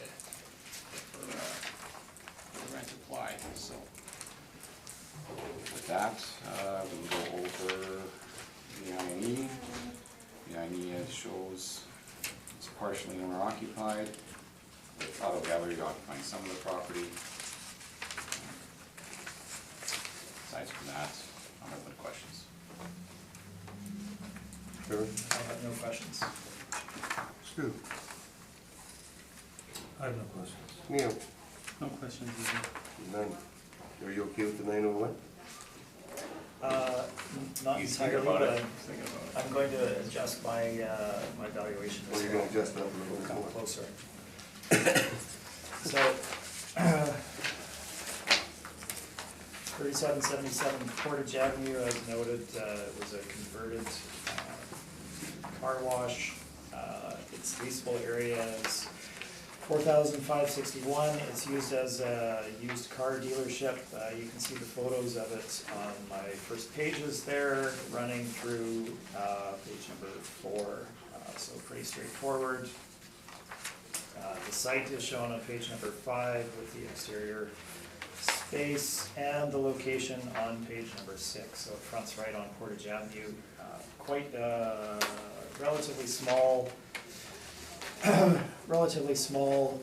property at 4,561 square feet. In light of looking at Mr. Pohl's evidence as well as mine again, and taking into consideration the size, I am willing to look at the same rental rate that the city has used at $12.90 for the subject property. So we have a potential rent of $58,837. In the same manner, we have not deducted a vacancy rate from this. Our effective gross remains the same. Our expense allowance, including the 5 and the 2%, comes to $4,119. Repeat that. 4119. Sorry, what is the effective gross? 58,837. 58,837, thank you. And that gives us an NOI of $54,718. Again, we've not accounted for vacancy with a direct vacancy rate. We're addressing that within the capitalization rate. Again, the subject property is automotive in nature. It is a smaller size at 4,000, so there are potentially more users for that, but it is a special use property as well. If we look at the capitalization rates for investment grade properties for industrial and retail, they fall within those within that 7 to 7.5% range, generally speaking. For true investment properties, range given by Colliers and C.P. Richard Ellis, overall for investment grade industrial 6% up to 7.25%. Now the 6% end of that range is going to be representative of your premium properties. This would not fall on that end of the scale. In fact, it would fall towards the other end of the scale. It's special use. It has a bit of a dirtier use when you look at service garages, etc., repair. And it is, if you look at page number 6, towards the very end of Portage Avenue, just before the perimeter. So we have applied, obviously, a premium in the cap rate, and we're using a cap of 7.5%. So this gives us a final market value of $730,000. Jeremy, questions? No, I don't have any questions. It's all cap rate. Stu? I don't think so. Once again, your 7.5, that takes into consideration not just the vacancy, but other factors as well. It does. Thank you. Neil? No, I have no questions. Could you give us the final number that you came up with? 730,000. That's what I thought. Okay, that would conclude the matter for that one. That was Betty.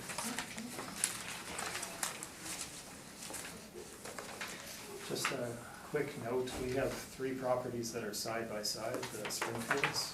I'm not sure if, Mr. Chair, if you wanted to do those one after the other, that would make more sense. That would make good sense. Let's pull all those Springfields up right now as we do it then.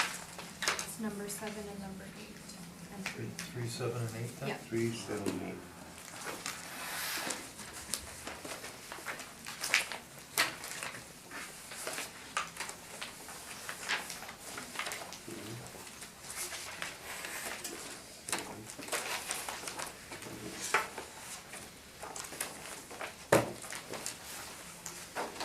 We'll start with 1031 Springfield when everybody's ready. Not quite yet. Last 2.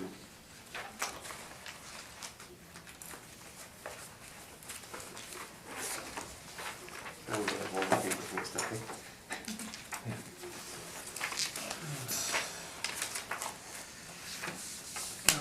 Ready? Ready and ready?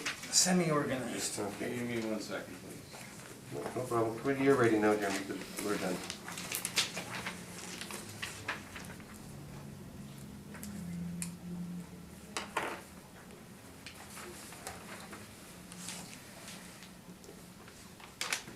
All right. File number 1950, file number 19536. Roll number is 0400300800. Physical address is 1031 Springfield. Property, or the 2020 property assessment is for $2,302,000. It was built in 1984. The gross leasable area is 12,722 square feet, same as the leasable. If you turn to page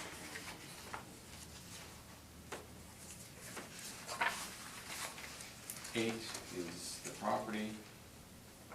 And I'll just kind of, since we're generally speaking to this, the same 3 properties. I had these properties under appeal a couple cycles ago with the owner. I went through it with the owner, he came to appeal, he represented himself. This was shortly after the closure of Springfield. His main concern was Springfield being closed, reduction in traffic would affect his business kind of thing. So he was quite adamant that he's a good property owner, he takes care of his properties, they are good quality properties. None of the issues of lower stock properties for these 3 appeals, these 3 properties under appeal. So, page number 8, page number 9 show the properties themselves. Page number 10 shows the income and expense questionnaires. This one here is owner occupied. It doesn't check that to be off, but if you can see Ultra Holdings and Ultra Transmission, they're actually one and the same. We get back to the comparables, same comparable sheet that we see today for all the fields. We have an average of $15.93 a square foot. Weighted average is $14.30, and median is $12.63. So we go this up. We can straight for the subject property on page number 4. 12,722 square feet, $12.79 gives us a PGI of $162,714. Produces a effective gross income when we apply our 4% vacancy of $156,205, our 2% non-recoverable expense allowance combined with our shortfall at $4.50 gives us net operating income of $150,791, capped at 6.55, gives us our $2,302,000 rounded. So I looked at this. The problem I have here, he's very concerned with losing tenants. He's very concerned with the kind of the node that is there, losing traffic, as Springfield basically dead end just to the left. We don't see any vacancies that have occurred since this closure. We don't have any loss of tenancies or anything here. So there is some under market rents here in the $7 range. Long-term tenant kind of thing, that's not at market. But in this case here, I think that given the fact that there is some reduction in traffic, although you are almost adjacent, just off of Route 90 there, or not Route 90, Route 59. There may be a warranted reduction here. I would put it down to about $11, $11.50 range to make an allowance for that. If the panel wants to reduce it, I think that's a reasonable concession. So, I didn't run the numbers, but Thanks. I'm not sure if it's accepted or not. So, but I mean, overall, I don't come into these things with a hard set position. I have to review what's there, and if a closure of a main thoroughfare does reduce traffic, although it didn't show any vacancy, I would think that moving into this being all things being equal, you might get it just a tad bit under. Although they are a good property, they are a good, well-maintained group of properties. So at $11.50, I think that's pretty reasonable. Right. I can run the number for you if you like, in the meantime. So. If you have time. You're in a while, end up at Trevor, questions? Just two really. I was looking at the rental average for the vehicle service garage lease comparables there. It comes to $13.93. When I run the average of the size of those comparables, it came in at 5,284 square feet. So that would be your average size of the lease, producing that $13.93.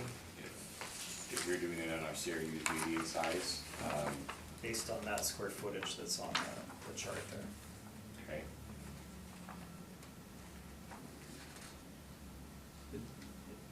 Just so I ran the number, would you be in agreement that it would be at 5,284? We can do it together if you. I'm not sure what you're getting at here. So if we look at page 3, yeah. I'm assuming that 216,641 is your square footage total. Yeah. So if we divide that by 41 comps, your average okay. size would be 5,284. Okay.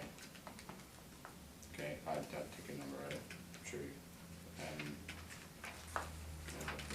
Okay, so, yeah. So that would be significantly smaller than the subject, correct? I guess. If you're looking at it from that perspective, but we also have a comparable on if you're looking at individuals, Yeah. 2405 Pembina, we have at 12,000, a little over 12,000 thousand at 1375. Right, there's a variety of sizes, certainly. Yeah, so I don't think it's necessarily in isolation, we should be, No, and I don't mean to, it's, you have an average for the rent, the average that would be produced by that on the size side would be just over 5,000 square feet. In looking at the comps, I see a lot of McPhillips, Pembina, Portage, St. Mary's main thoroughfares, is that fair? yeah. This is kitty corner to a major thoroughfare as well. And would those have greater traffic counts passing them by than the subject property? On the direct frontage, yes. Okay, But that's my only question, thank you. Stu? I guess it's kind of a moot point now because your concession is that the rent should be more in the $11 range versus the model-driven $12.79. However, I noticed the model-driven $12.79 is based on a C5 kiosk small service, whereas previously you were using C2 on the other vehicle service. I just wonder why that is. no, it should have been C2. Not sure why it was C5, I didn't pick that up from the Okay. analysis. Okay, but as I say, it's kind of a moot point now Yeah. because you're saying $11. Basically, what I'm saying is they are a good collection of buildings, and when you had Springfield running that way, you were gonna get more traffic in front. You still have the exact same amount of traffic going down 59. And from what the owner was explaining prior, most of he has contracts with different agents, I'm not gonna name his contracts, but they're coming from off-site to his specific location. But as far as foot traffic or vehicle traffic or coming by, you are gonna get a little bit of a reduction, but it's still kitty corner to a very busy thoroughfare. So, given the fact that they're better quality buildings and you're still right there for traffic, I think a small adjustment downward is reasonable. But, Yeah, I guess value and use, being as vehicle service, it's a destination rather than you're driving by and saying, geez, I'll get my car fixed, but on a fee simple basis, it would be any alternate use, so that might come into effect, correct? correct. Thank you, Mr. Chair. Do you want me to run the number for, I can do it. Sure, while he does the if you have it. You keep asking me questions, I'm old. I'll give you a minute, how's that? We'll see what you come up with. I can feel any, I was joking, I can feel any other questions as you need. You can feel the questions coming?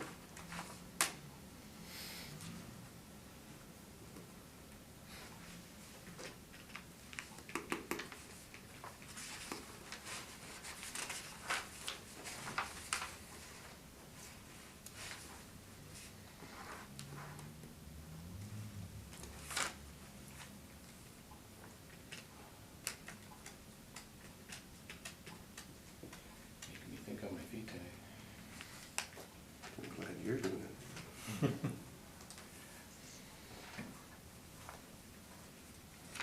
And the 6.55% cap rate, that's merely model driven, Model driven, correct. primarily on age, size, location? Correct.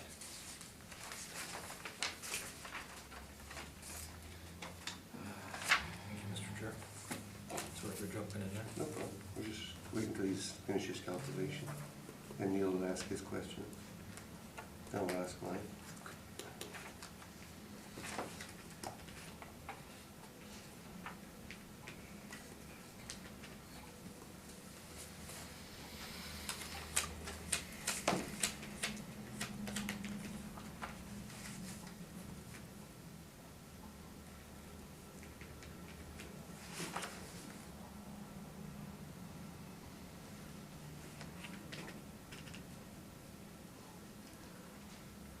Read out the NOI when you get to it. Yeah, I'm almost there.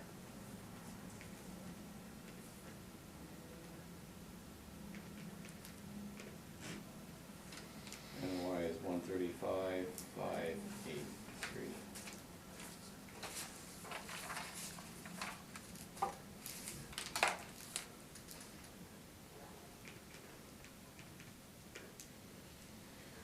gives a reduction down to 2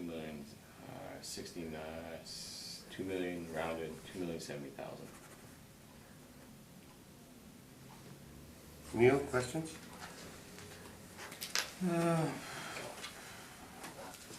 I guess probably more related to the next properties, but are these properties operated as kind of one unit? Separate? Separate. Not all the same. Okay, that's only my own question. Would we, would you look at the actual revenue that it produced? I mean, his NOI was 113.5 basically. He's owner occupied. I know, but he's showing a net operating income of 100. Isn't he showing rents on this? No, I know he's owner occupied, he was under appeal prior, So how come he's showing rents of 151,000? because sometimes they show book rent. That's a good offer. Is he showing a good rent on it? 12. Showing 12 and a half. Yeah, I mean, but I still, as soon as it's arm's length, it could be at market arm's length, right? Yeah. But still not, it's not an arm's length, right? You'll see is the other two properties as we go through. But, we should be taking it on a fee simple basis based on what the marketplace Okay. is. So even if it was, you know, not every book rent is not reported at market. Good, we'll go on to you, Trevor. Okay, so we have 3 properties that are side by side here on that little spur of Springfield Road off of 59 Highway. Didn't address this as a question, so I'm just gonna bring this up now, I guess. If you look at the rental comparables as provided by the city, and I haven't had the opportunity to go through them one by one or anything, but looking at the location of these, zoning for many, I don't know if I can say most, but many of these properties on the main thoroughfares is going to be a commercial zoning, a C zoning. The uses that you can develop on those properties is going to be different than on the subject property. The subject property is zoned M1. Yes, it is in use as a vehicle service garage nominally. It's a transmission repair center is what it is. It's owner occupied, one entity leasing to the other entity, both owned by the same party, so no reliance on any income that they pay themselves. But again, zoning is M1, so if they were to retire and sell the building or something, your uses that can go into that property are governed by the zoning, that being M1. So industrial, and or you can certainly put another transmission place if it meets the requirements, etc. in there. But you cannot do the retail that one could do on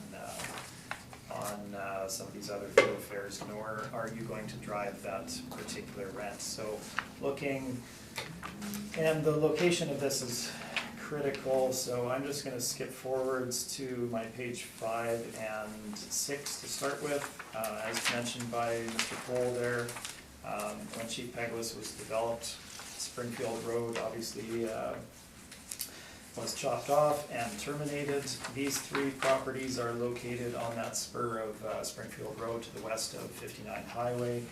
If you look at page number 6, you get a very good indication of it. The aerial at the bottom shows they're immediately across from the Star Building Center, Star Homes rather. There's 4 properties, I believe there. One of these is also under appeal by the property owner. That will, I don't know when he's coming up or if that's already happened, but in any case, he's under appeal as well. And you can see that Springfield Road has been terminated in a little cul-de-sac at the end. So whereas prior you had all of the traffic in between, say Henderson, certainly Raleigh and Gateway, transferring over to 59 Highway, passing immediately by the subject property, you no longer have that. In addition to that,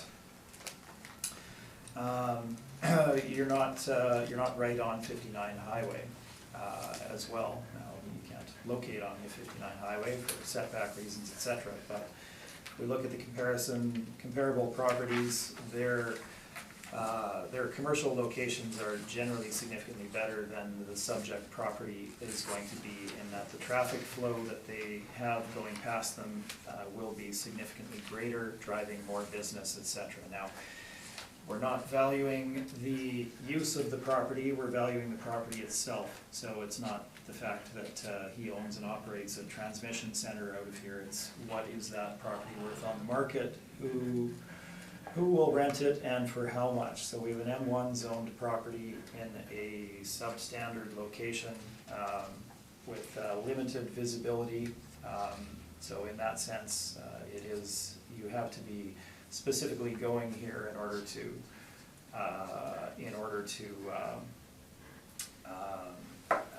be a drive-by customer, etc., to transfer there. Again, we're not valuing his business, we're valuing the property. So obviously a substandard location in comparison to the marketplace.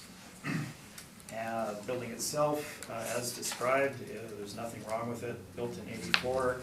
It's certainly good quality. You can see the pictures of the interior as you go through.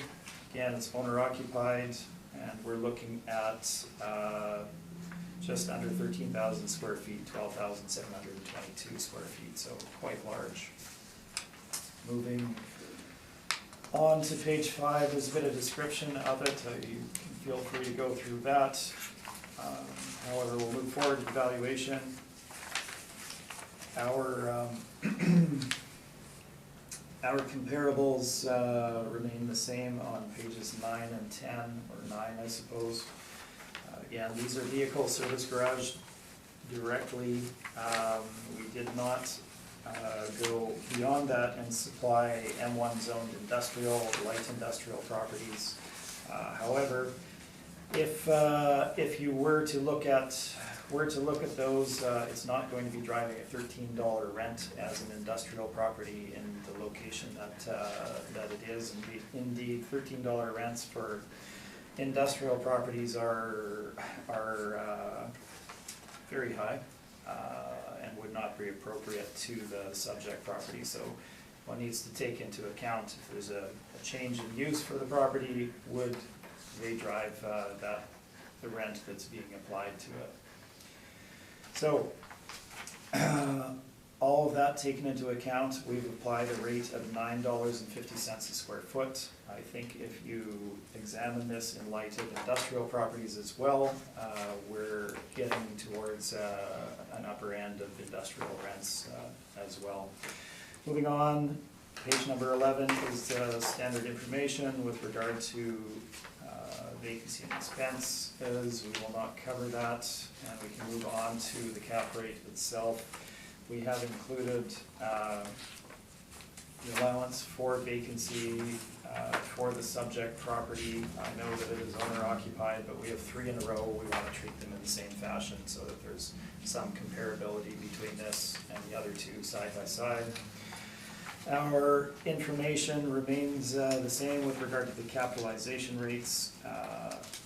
So subject property is again located on this terminated street, has very low visibility to the marketplace. It's going to draw lower rents. You will likely have a more challenging time in leasing these properties. This one is owner occupied. They have had some turnover in tenants in at least one of the other properties, so they haven't kept all of their original tenancies on that strip. The rents that are in place for them are relatively low. They're below what we're assigning to them, but indeed that's probably also a reflection of wanting to retain those clients over the long term, and reflecting the fact of the reduced visibility and commercial viability of that location, given the change in access to the property. So Again, all of the cap rate information remains the same. We have utilized a cap rate of 7% for the subject property. Our ranges are generally in that 7 to 7.5% range based on our information of investment grade properties and transactions. The market participants generally frame that as well. And our valuation is summarized on page number 14 in comparison to the city for 2020 as well as 2018. So if you look at our final value, we come to $1,509,000. The city's rental rate, and Mr. Pohl has adjusted it, which I thank him for, but the city's rental rate jumped significantly between 2018 and 2020, and they dropped the cap rate by 0.5 point, as well as dropping the expense allowance. So we saw an increase from the city's valuation from $1,473,000 to $2.3 million on their valuation alone for the subject property. We, from the revised 2018 assessment, we have a 56.3% increase. Again, not appropriate in the marketplace. We're not seeing any indication of this. That is my presentation. Thank you. Jeremy? Given that they're the same comparables that you used prior, so I don't need to get into that. Site specific, can you turn to, I guess you can start in at your page 2. There are 6 bays, 6 bay doors in this property, correct? I believe so, yes.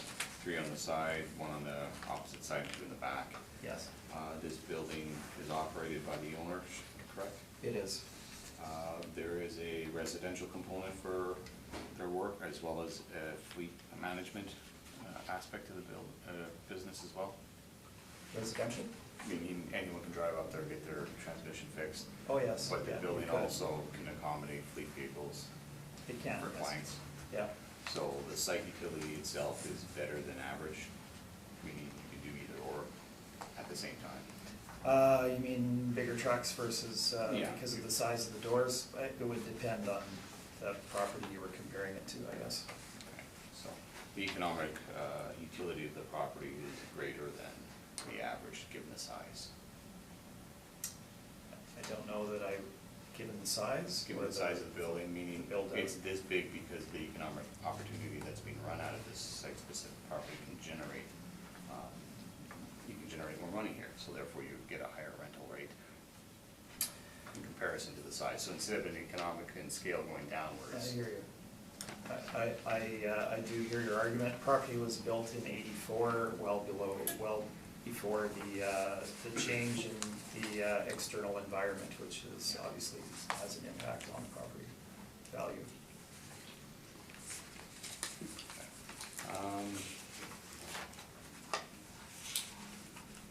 I don't have any other questions. Stu? Clarification, the other properties we're gonna deal with, the side-by-side ones, they're leased properties? Yes. So that's why you chose to apply a market vacancy rather than adjust the cap rate? So that we're comparable between the 3 that are immediately side by side. Okay, thank you. That's all, Mr. Chair, thank you. Neil? No questions. And I've got no questions. Thank you very much, gentlemen. On to the next one. 1027 Springfield Road. 1027? Yep.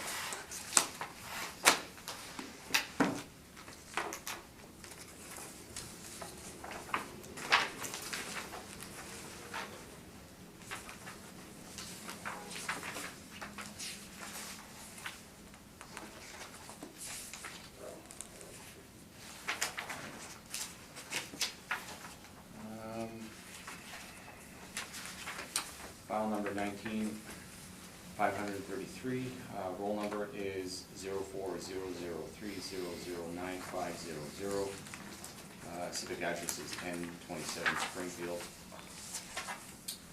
The 2020 assessed value is $1,263,000. I will do a similar reduction in rent as soon as I get to it, make a new recommendation, but I'll go through the building itself first. Property itself first. Effective year built, actual year built is 2002. There's approximately 4,800 square feet of leasable area, same as the plan area. If we go to page 8, shows the subject property. Again, we've already discussed it's adjacent to the bigger building to the left-hand side, and on Springfield, which was closed a few years back from the reference date. On page 9 shows an aerial photo, an eyes-up photo of the property, where it is a newer building, it is a good building for its use. On page 10 is the I&E.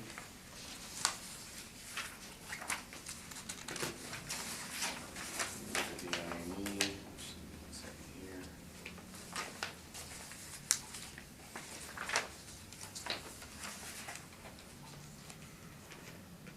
It indicates that they are getting a semi-gross rent, and that it is approximately $7.26 a square foot, which is far below marketplace. So you see there's 2 tenants there on the following page on the page 12. Those leases apparently started in 1-year leases in 17. So the covenant strength of those leases are weak, given the fact that they're just basically 1-year leases. If we go with market, same market parameters on page 3 that we've already discussed. Average rental rate at $13.93, median average, or weighted average at $14.30, and a median of $12.63. We go over to page 4, which is the income stream. For 4,840 square feet, we have $15.17. I believe that is too high for this location. So with that, I believe that given the size and the nature of the property, I believe a $12 rental rate is reasonable. It's just a bit below our median and our weighted average, $50 off our weighted average.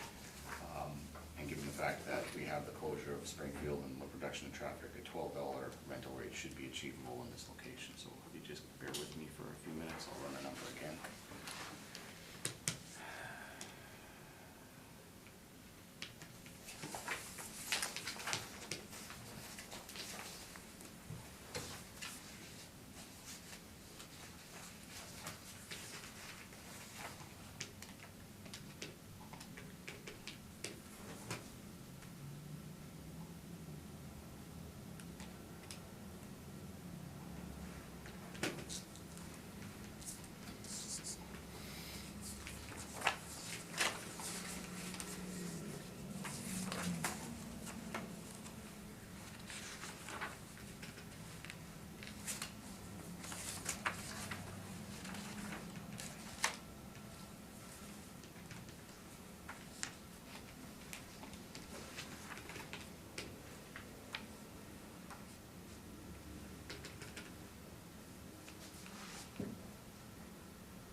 While you're doing that, Mr. Pohl, I note that the signature on the I&E has been blacked out. Is that something that's being done now? Yeah, I'm basically, due to privacy issues, we are, taking out the name, signature, the title I could have left in, but any contact information to contact me would be taken out. And is that consistent throughout the department? That's what I'm doing. As far as, privacy issues, it's been kind of a gray area. Okay. I'm choosing to go on the softer side of it, more conservative side of it. So when we run the numbers again, at $12, it gives us potential rent of $58,080. Our standard parameters apply from that point on. At 4% for vacancy gives us a effective gross income of $55,757. Expenses. 5,750? Pardon me? Yeah, 55,757. Yeah. So expenses at 2%, which is $1,115, and shortfall adjusted, obviously, $689 gives us a net operating income of $54,953, capped at 5.4%, gives a rounded value of $1,018,000. Did you, I came to look at the shortfall on that? Nope, 680. Or 450, 4%? 871, the shortfall wouldn't be effective, would it? Well, the shortfall you would, no, sorry, I got that wrong. It should still be at 871 contracts.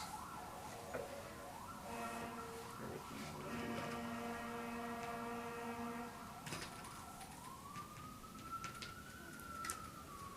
A bunch of police cars and chasing that fire truck, is it? Yes, police cars behind it. Yeah. That fire truck got trapped immediately under the bridge just south of our office. Oh, the one that was, yeah, I saw. One that got borrowed. What was his reason? I just wanted to drive one? It was on He his always bucket wanted list. to do it. Drive. It was on his Yeah, bucket list. bucket list. He was on bail too, wasn't he? Mhm. We're on camera, guys. Yeah. Sorry, I apologize, it should be Case before the court. $995,759, and rounded is $996,000. What is it again? $996,000. 986. Actually gets to the number I got. No, I run through it quick. Yeah, no Spreadsheets help when you're doing the math on the side. problem. Yeah, And of course, Okay. Trevor's gonna say, let's get closer. Narrowing, right? I thought assessors weren't, we don't make mistakes, right? That's We're right. fallible. Anyway, Questions, right? Is that where we're at now? yeah. I really have only the one question, so I was looking at the cap rate, 5.4%. When I look at the page number 6, so this is an industrial zone property, so this falls below the lowest end of the range at 5.5. Correct. So the bottom end is 5.5, but we're at 5.4. Yeah, we're basically, because it's a newer building and a smaller size, under 5,000 square feet.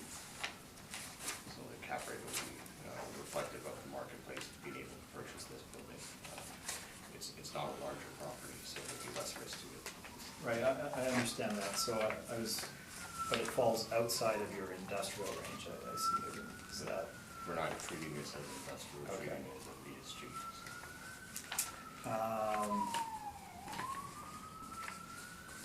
okay, those are all of my questions, thank you. Neil? Yeah, it does make it difficult to look at the cap rate when there's no equivalent cap rate in your table here.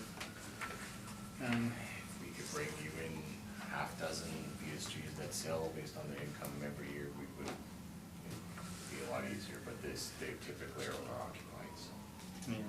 The rate of reoccurrence of sale, based on the leases that are in place, are very difficult to determine. So you're basically just using, what you said before, a retail model to, What was the big Modular one? or industrial? For the larger size of the property for the auto point, yes, we would be using the retail to the retail location. These smaller service ones don't necessarily have to be in a retail oriented environment, whereas the Okay. other ones would. But at 5.4%, we're really trying to reflect the newness of the property, and the risk associated with a smaller property. And also the marketplace, given the fact that you would have more potential buyers, investors for a smaller property than you would a larger. The size typically starting at around 5,000 square feet and upwards, where that's more significant risk to that. Okay, thank you.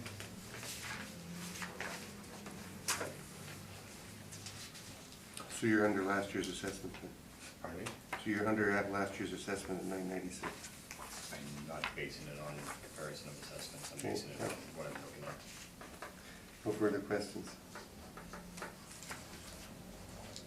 Okay, 1027 Springfield Road, this is located immediately adjacent to the prior property at 1031, and it is tenanted. If you look at the cover page of my brochure, this is actually a Google image that was used on the front. This was a prior tenancy. It was, you can see it was J&W Automotive Service at that time. You flip forward a couple of pages to my page number 2.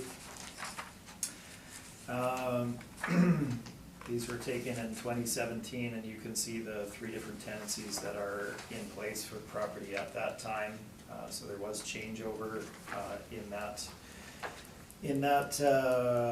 time period. I know at least one of these tenants has come and gone since that time as well. If you look at the income and expense form and the short-term nature of the leases that were signed, it also indicates a hesitancy on the part of the occupants for how long they're willing to remain in place in that particular property. They're essentially hedging their bets as to how it's going to work out for them. With that in mind, if we look at, trying to be efficient in our presentation here, we move forwards to look at the rent, my page number 9. So the subject property had gross overall rental rate of $62,400, $12.89 a square foot gross. Deducting operating costs from this brings you down to a net rent of $7.20 a square foot. Now, we're not saying that market rent as a general rule is going to be $7.20. I recognize that is on the low side. It's also, but you do need to look at that in the context of this property. You have people signing shorter term leases. 1 year is a very short term lease, and they're only paying roughly $7.20 a square foot to be in that location. It certainly indicates a hesitancy in the marketplace to pay any significant rental rate over a longer period of time. Let's move back briefly. Again, we have an M1 zone property. This is not located on a main thoroughfare, zone C2, where you can put in other forms of retail, etc. If it wasn't a VSG, which one of the tenants was not. They were an architectural firm, in fact, with a small office located there.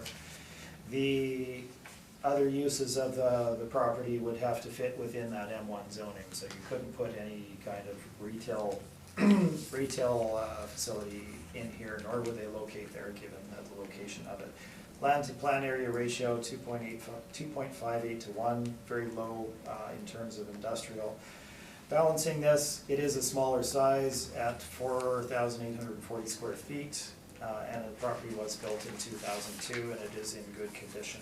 We have the exact same location as the other one, and the issues that we've discussed with regard to that.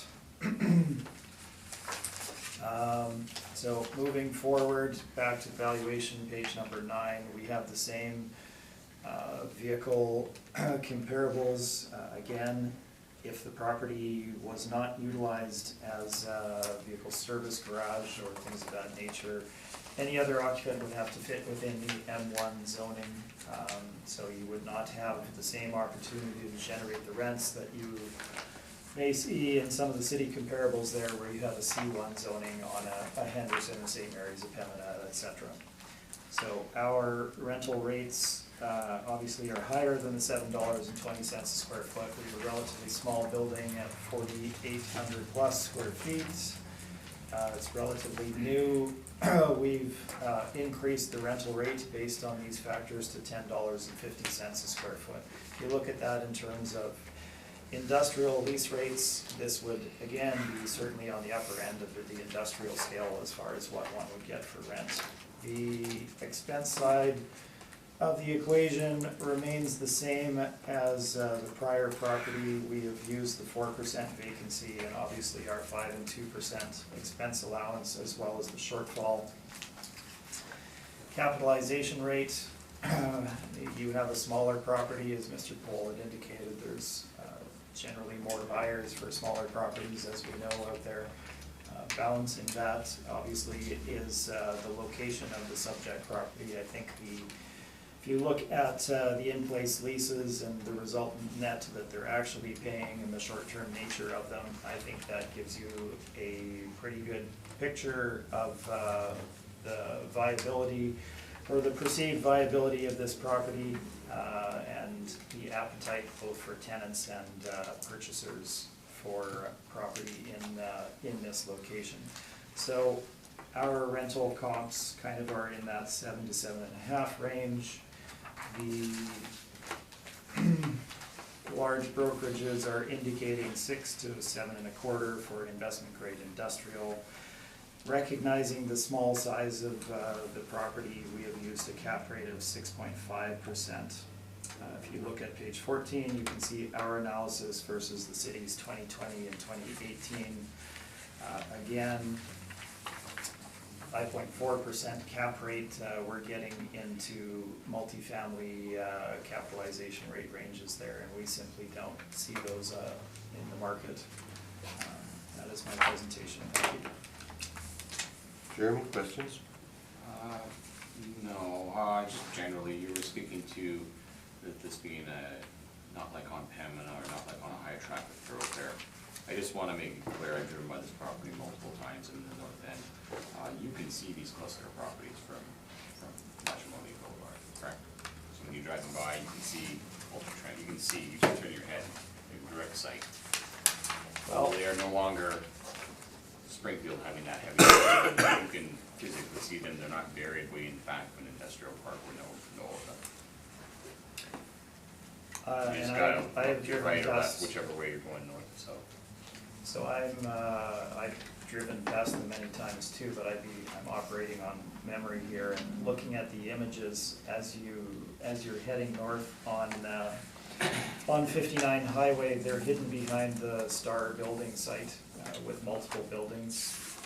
So the line of sight is not that great, and frankly, if you're coming from the north to the south, no, they're not visible.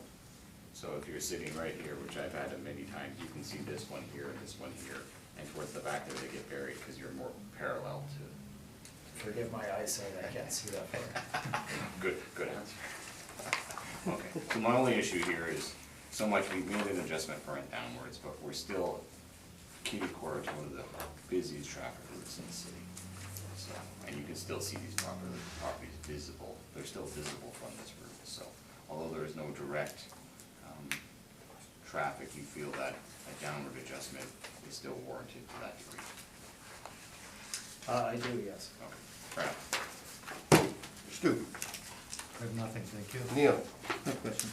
Thank you. That concludes that matter. Let's deal with 1037 Springfield Road next, please. Okay.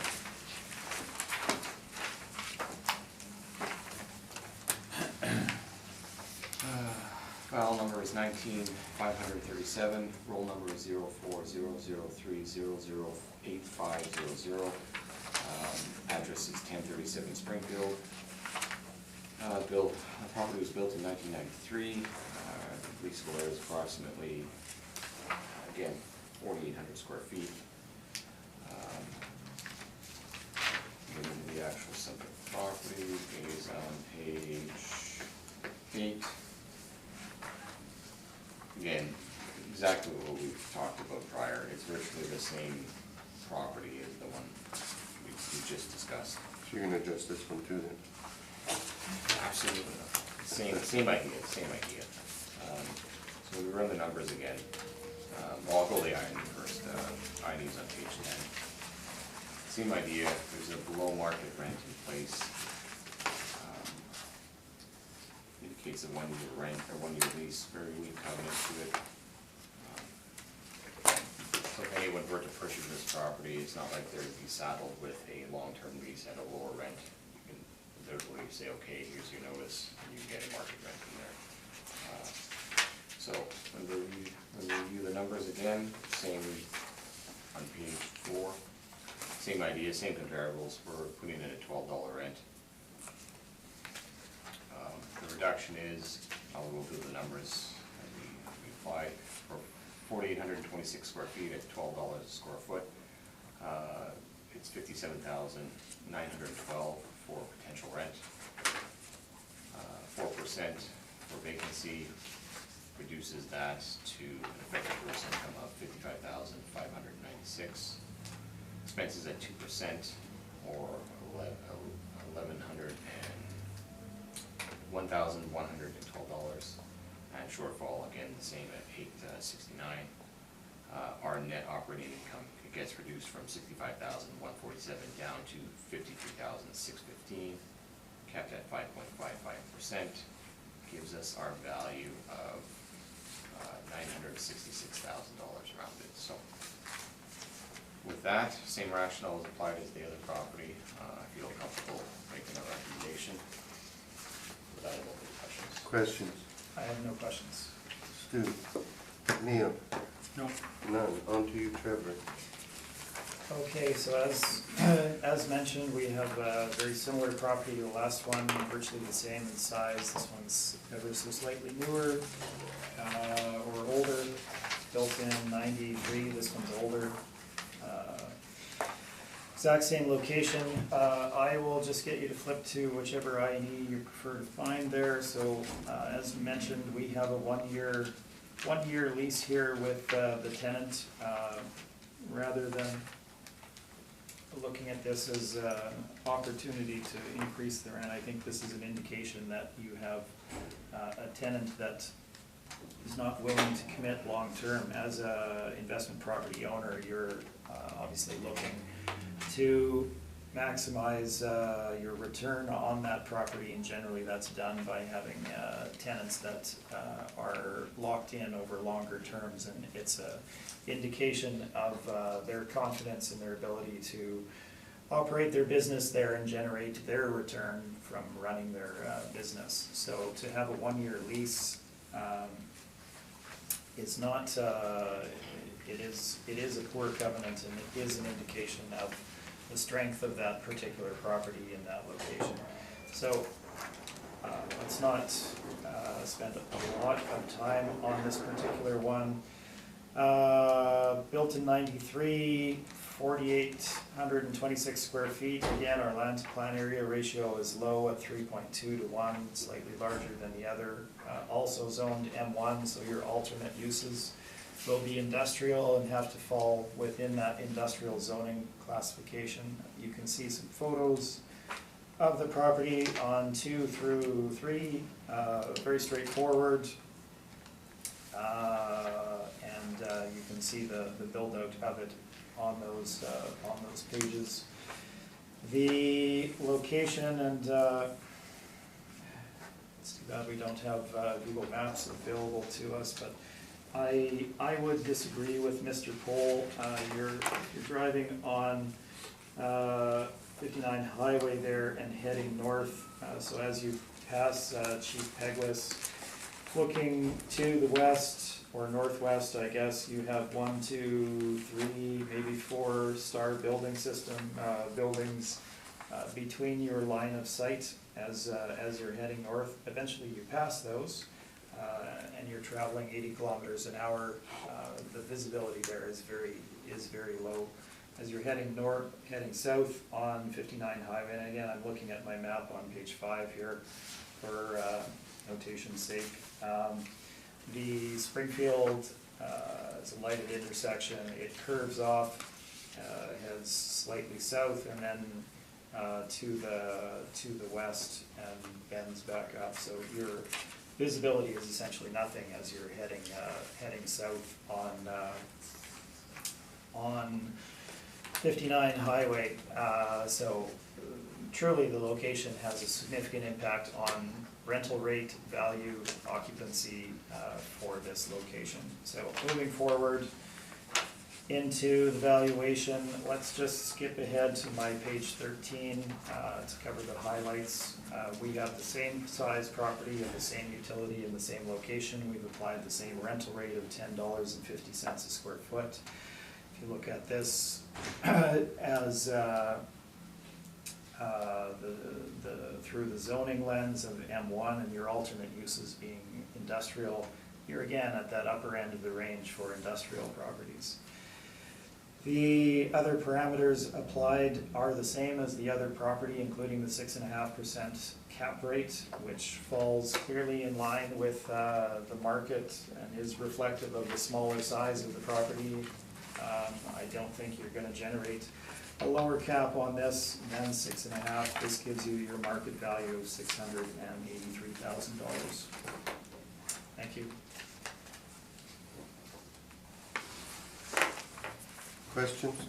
Yeah, this kind of gets back to the other property that has a one-year lease in place, including this one. Typically, these type of properties are owner-occupied, correct? Often, yes. Often, yes. These are good properties, they're not subpar, actually a bit better than average. In terms of construction, there's certain quality. Have you asked the owner, as they are a long-term owner, is there any exploration to actually sell the properties? Is there been any research done, or are they keeping these occupancies basically a 12-month term? Because if you're going to be selling these properties, typically an owner-occupier would want to occupy, meaning that there is no long-term lease, so that you can literally buy it and move in relatively soon.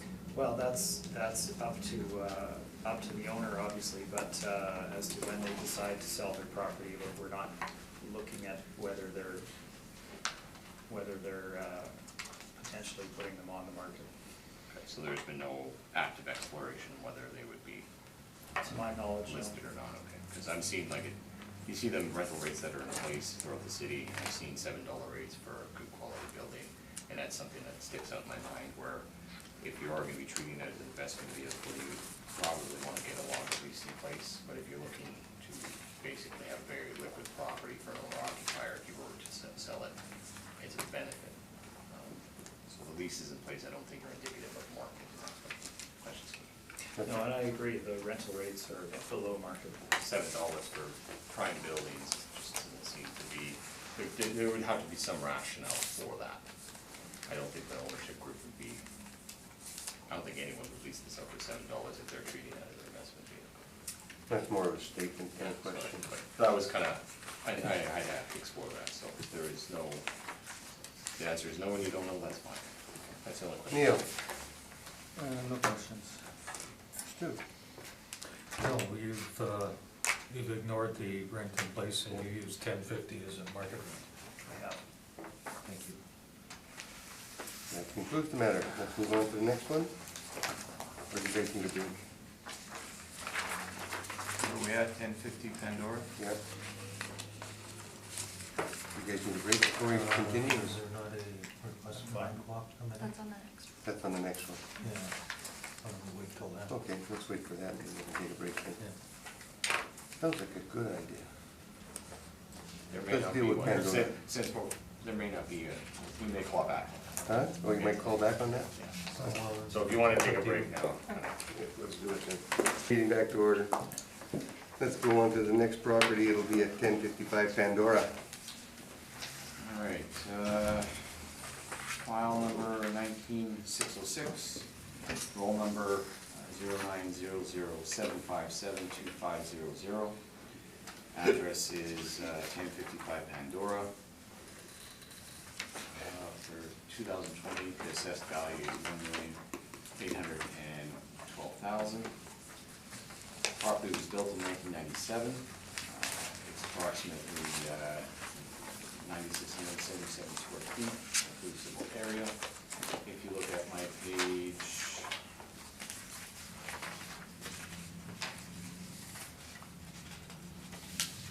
8, is where the property is located. It's on Pandora, just off of Regent. You'd have to go down Owen to get around it. It's basically on the strip, or the automotive section. It's just on the opposite side of Regent.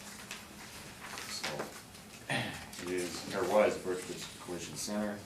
Currently it's been vacant. It's been vacant since about 2016, I believe. We discussed it earlier today. So the property itself is good. It's in a great location, right on the strip of the automotive cluster that's there. We've already discussed, as prior, the average rate is $30.93 with a weighted average of $14.30 and median of $12.63 for the comparables. If we look at page 4, we have the property itself at above, there's a substandard basement, almost 900 square feet, but for the 8,800 square feet of leasable area, the business end of the VSG, we have $14.11. And then for the substandard basement, we have $4.27. I'm assuming I've never been in it, but I'm assuming it's just super storage, or you guys use it as such. So we have potential rent of $127,992. We have our standard parameters that apply. 4% vacancy gives us an effective gross income of $172,872. Expenses at 2% and shortfall at $450 gives us net operating income of $118,673,000. Capped at 6.55% gives us a capitalized value of $1,812,000 rounded. For whatever reason I didn't where did it go? Yeah, there it is. The INE is indicating that they are occupied. If you look at this page here, but after review, it looks like they haven't been paying business tax since 2016. So on the INE, it looks like they are currently there, but they're not. So at this point, I think $1,812,000 is reasonable given the location. It is right in the strip. It is a Birchwood property, and it is collision center in a very good location. So, that'll move to questions. Trevor, questions? So the fact that it's a Birchwood property would make no impact in the valuation of the property, correct? No. What I mean is, we see that there's the cluster of automotive dealerships that are there, the vehicle service oriented clientele that's there. And the fact that there are large players there indicates that it's a good property, a good location. So if Birchwood would be there and anyone else would be there, we'd be playing the same rate. Okay. So this would be a superior location to the prior properties we're looking at. Oh, yeah. On Springfield. Yeah. Okay. And that's indicative given the nature of the buildup in and around the Right. subject property. So, so the cap rate used here is 6.55%. I'm assuming that's given the changed model, the exact nature of the cap rate of 6.55. And the location as well. So the size of the property is effectively 8,800 square feet with the basement or mezz, similar to the last properties. Correct.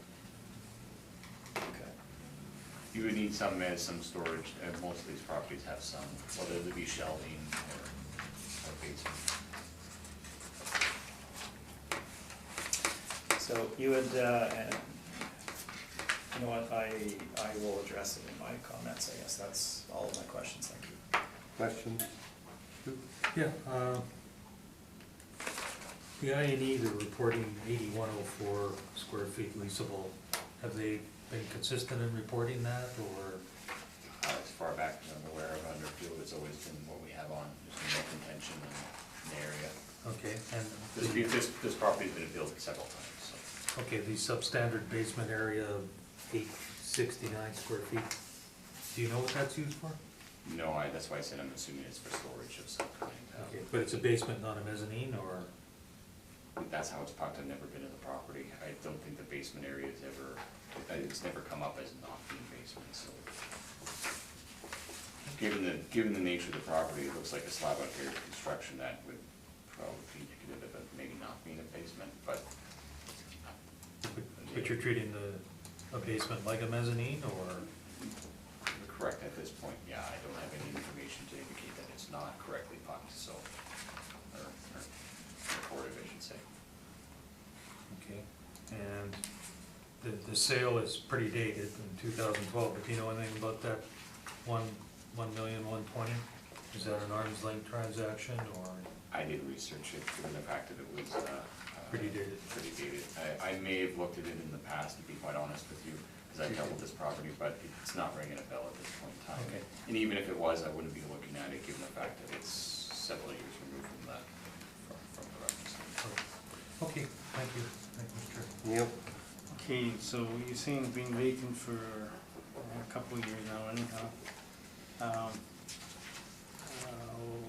But is that because the owner is simply not choosing to use it? They don't want to lease it out to, sublease it to some To be quite honest with you, competitor? I didn't discover that until this morning, when we went to the property.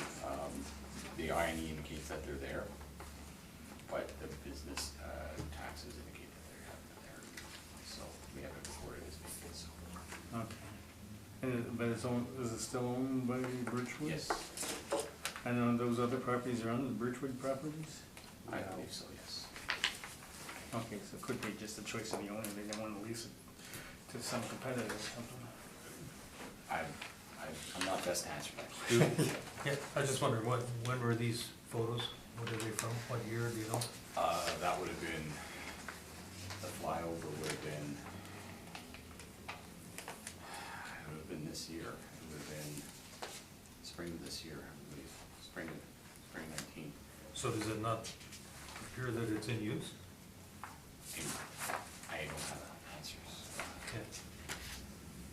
Okay, thank you, Mr. Chairman. This was all the Keystone properties, was it not? Correct. And they were all bought at the same time? Remember recall, yes. Yeah. I remember we went through it with you Yeah. when we did. Like I said, I don't recall. I do a lot of.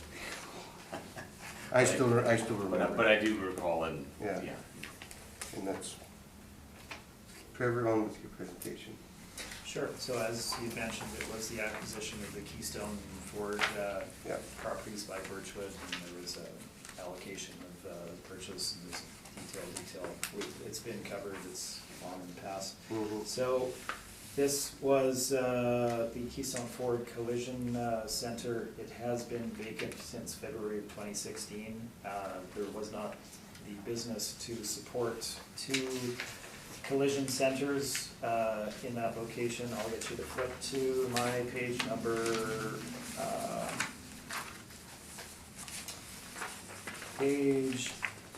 it's not going to show it all that well. Page numbers 6 and 7,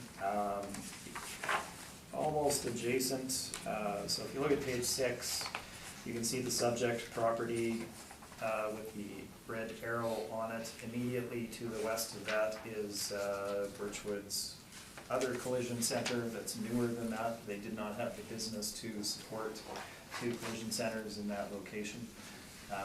So they have not operated out of this since February of 2016 for that location. That's, that's the term of vacancy. There are cars parked on there, obviously, but they own the property in front of it, and so they make use of storing vehicles on site. That's really the only use that's made of it at this point. Moving back in my brief to page number 1. There's a bit of detail with regard to the property, built in 97, 2.8 land plan area ratio, which is very low for property of this type. Total leasable area of 9677. This includes a undemised, unbuilt out storage mezzanine of 869 square feet. So it is a mezzanine space, not basement, and it is simply storage, not office of any nature. We just store boxes up there, I believe. Photos are shown on pages 2 through 3. You can see the nature of the property itself, and description is on page number 5. And as noted, it's been vacant since February of 2016. The site itself, and I wish I had a slightly different aerial on page 7 to show you, but it's been stated it's on the strip. It's not. It's on Pandora. It is in that general vicinity, but it is not fronting on Regent. So you're located in behind the property, the auto dealerships at the front, and your visibility and access, etc., is not from the Regent strip. It's from Pandora at the back. It's not that you can't see the property at all. There is visibility from Regent, but it's obviously not as good as a property fronting right on Regent. That would draw a greater level of visibility and interest on the market from tenants. The location is in that Regent area, however, of course. So let's move on to the valuation. The rental comparables are shown on page number 10. We have obviously quite a number on major thoroughfares here, or some of them. And looking at the location of the subject property and the size, we're moving up in scale from roughly 4,800 square feet to 9,000 square feet here, roughly. So roughly double the size in relation to the last ones we were looking at. However, I would agree in a sense that the location is better. It's not on Regent, but it is an improved location versus the Springfield properties. So we've applied the same rental rate, despite the fact that the property is roughly double the size and has been vacant since February 2016. We've used a rental rate of $10.50 a square foot for the property.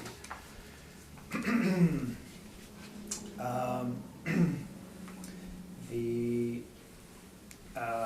vacancy issue. Property has been vacant since February 2016. As stated, they have 2 collision centers there. There was not business to support 2 of those in that location, so they have not operated this one. Could they put it out for lease on the marketplace? I suppose they could. There's also some discussion with regard to removing the structure from the property entirely, which is also in debate right now by the ownership. So no decision has been made in that regard. In valuing this property, it's owner occupied, and we have again elected to attribute no vacancy allowance to it and deal with the vacancy issue in the selection of the capitalization rate. The expense allowance is the 5% and 2%, as well as the shortfall allowance. And we can move on to the capitalization rate on page number 14. The information remains the same. Again, there is no direct automotive use properties that we have been able to derive cap rates for in reference time frame.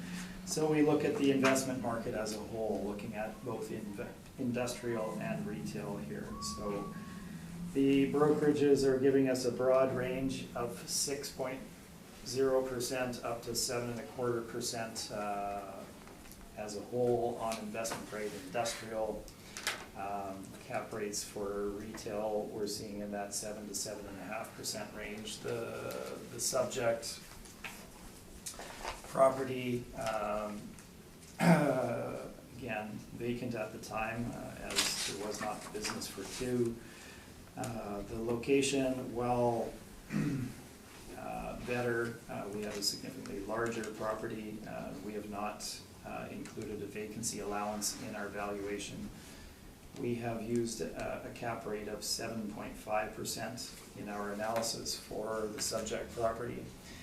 And page number 15 summarizes our value, giving us a final market value of $1,260,000. Again, the city has dropped their cap rate from 7% to 6.55% for the current cycle. We do not see that occurring on the marketplace.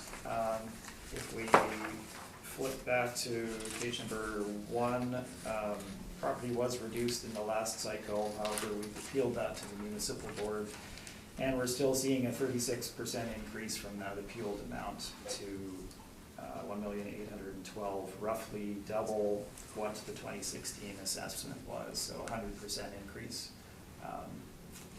It's well above market. Open for questions. Jeremy? No, the one question I had was basically the substandard office, or substandard basement finish, which kind of didn't think would be the argument. It's a flat grade construction. You answered that, I'll correct that when we go back to the office. I don't have any other questions. Stu? I have nothing, thank you. Neil? No questions. I got no questions. Oh, we're wrapping through. Let's get on to the next one. 560 Canada Road. Okay, before we get into this, I just want to qualify, wait, do we not do 10, oh, yeah, we got 2 more. This, We've signed off on Notre Dame, right? Have we not? we have, but I guess we haven't adjusted it now yet, so we want, Oh, okay. do you want to do Notre Dame first? It's easy. It's up to you. Is that all right? We've already reached an agreement. Hmm? Or we could wait. Well, we'll wait for it. Okay, we'll do this one first.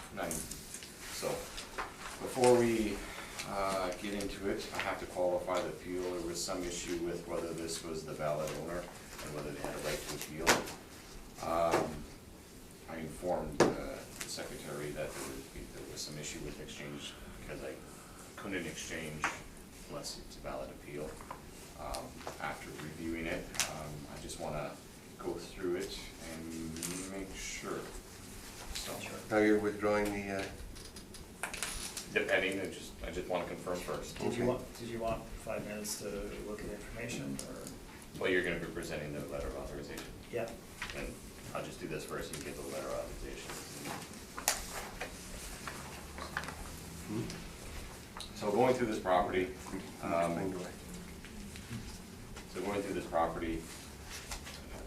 initially looked like it was going to be non-compliant, given the fact that the owner did not respond. When we're applying non-compliance, I check to make sure the owner is the same as the occupant. And I go through the company searches. And I go through the tax situation just to make sure that where the INEs are being sent, usually the taxes being sent to, everything's in line kind of thing. And as I went through, if you look at my very back page, starting at my very back page, we have the last certificate of title. On May 15, we had a $1.5 million mortgage registered against the property. If you look at my page 7 and 9, there indicates from a law firm, Pullen, Kramelock, and Fullinger, that there was a sale of this property, which the current purchaser, or the current owner, was not. It was purchased by one Jan Harpreet. But I didn't have any registered sale of this. I didn't have anything on it. I wasn't sure. So Hammond Capital Base was not compliant, but Hanji Harpeet was not, but it looks like they were the current owner. So when I went through it, they actually they wanted their information sent to a certain place, they canceled that. And when I did the company search on page 3, the Manitoba Limited number, which is registered to Hanjin Harpeet, for the new tax plan, turns out there was a sale, and that the current one, the one we had for non-compliant was not the actual owner today. So I guess we're waiting on we're waiting on an authorization letter from the agent indicating that the current ownership group, as of today, was authorized to represent them. So with that, there you go.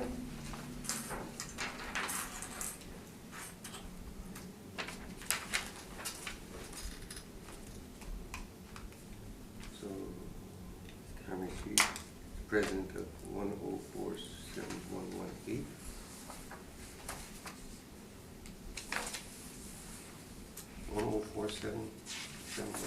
Manitoba. That's not on here. So, and then, just to clarify, I gather, and this is all very new news to me as well. We filed on behalf of Hammond Capital Base back in June, and had no further correspondence from them up until a couple of days ago, basically, not terribly long ago, that they no longer own the property. So the sale of the property is very recent. I don't have any further information on the sale. It is post-reference. Hammond Capital Base was the owner. It was sold to the numbered company as shown, 10047720 Manitoba Limited, who the owner is Harpreet Hanjan, who I met with about 4 hours ago. And signed his form, and as the new owner, if you search title, I believe that it still has not gone through land titles to reflect the change from Amen to the number company. But that is the new ownership. So we had both authorization from the original one as well as the new one now. Can I see that? Yeah, that's what Yeah. I'm sorry. I'm sorry, I Okay. forgot to make copies. That's okay. Do you have a question? Yeah, see I it just, too. I just wanted to ensure that there's no relationship between the vendor and the purchaser. There's not. In fact, there's disagreement, I believe. In any case. I'll just need I'll withdraw the non-compliance, and I just need a photocopy of this, so. Yep. But, so the appeal can go forward. I still, I'm not contesting that it's an invalid appeal anymore, so. no, but he didn't appeal it. Doesn't matter. It does matter. No, It carries on. carries He on. can, it carries on to the next owner? As long as The they full get bundle, authorization. the full bundle of rights, if there's an outstanding, you inherit that. There's an I argument to couldn't be made appeal there. it at the time frame anyway, so. No. Signature. You give him a copy? Yep, I will. Can I just make a request, because we're gonna run late? I have daycare I gotta call, just. Yeah, go ahead. Why don't you, we'll take Be back five. in 1 minute. Okay. Okay, call it back to order. File number 1963, roll number is 140922888100. Specific address is 560 Panic Road. The 2020 assessment is for $1,763,000. There was originally a non-compliance element to this appeal, as that has now been withdrawn as indicated. So non-compliance is no longer on the table. Withdraw. The actual year built for the subject property is 1989. There's approximately 9,100 square feet of leasable area. Property. They are on page 15. Regent. As you turn to page 16, it is a car wash, gas stations, kiosk stores, and a small VSG in the southwest corner of the property. So page 17 gives you an indication of what's there. There was no I&E that was reported, as the former owner did not respond.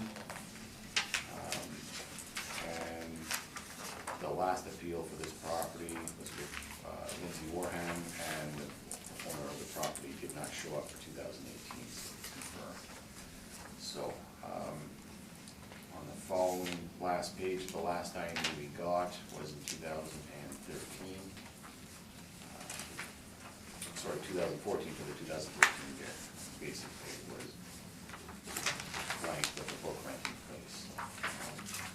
We go back to our analysis. I should say, go through the sale questionnaire first. There was a sale in May of 2015. As indicated, the sworn value on it was $1 million. The consideration paid, they indicated that it was correct. Although then they put down, I believe that's $820,000. I'm not sure if it looks about $820,000, so that seems to be inaccurate. They should have checked no and put $820,000. If we remember correctly, that on the last, when we were qualifying the appeal, that there was a mortgage taken out for $1.5 million for the exact same date for this purchase. They also indicate were there any other items indicated other than real estate. They check yes, and then they select zeros for machinery or equipment, business account, or anything else. So again, I don't know if that's accurate. There was no market appraisal done. There was no lease back. It was a full interest sale. Is there a single lease covering any or all of the buildings? They check yes. I'm not sure if that's for the muffler shop or break muffler shop that's on site. This is the purchase indicate, the purchaser indicated that they wanted to occupy all part of the property. After the sale, they check yes. They indicate that the property is a car wash and gas station, and it is. They leave out the fact that there is also, like I said, a small break and muffler shop on the property. And at the time that the building was in, buildings were in very good condition. If we turn to the next page.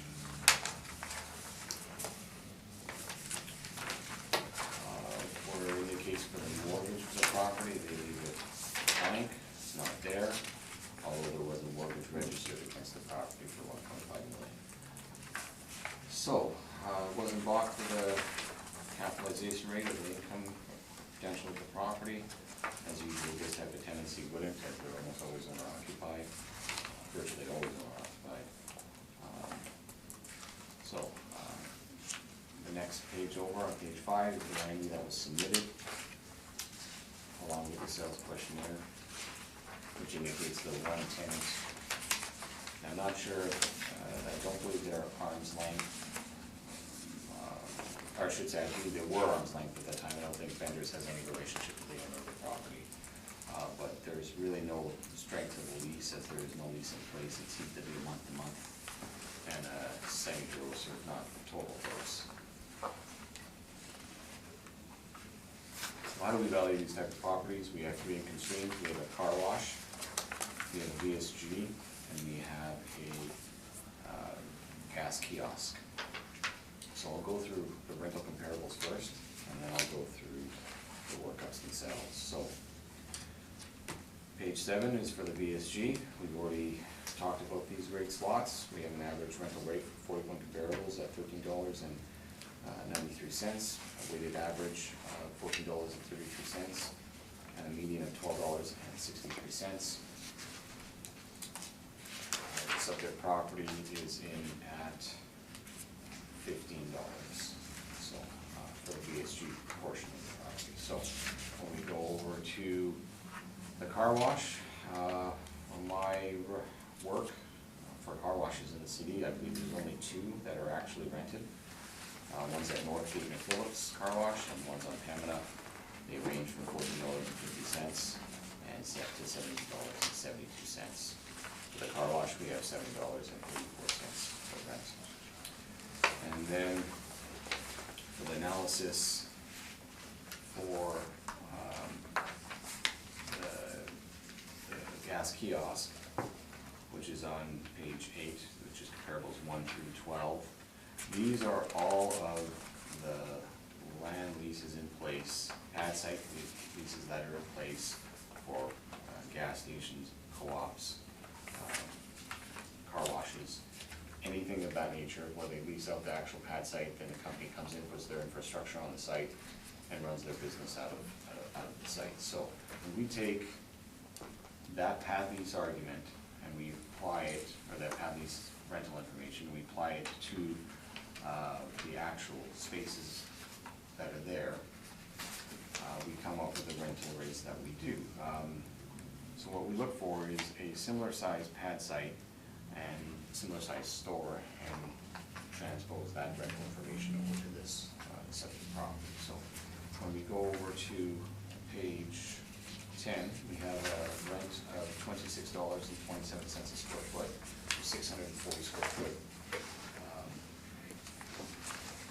leasable area for the store. We take the area for the store. So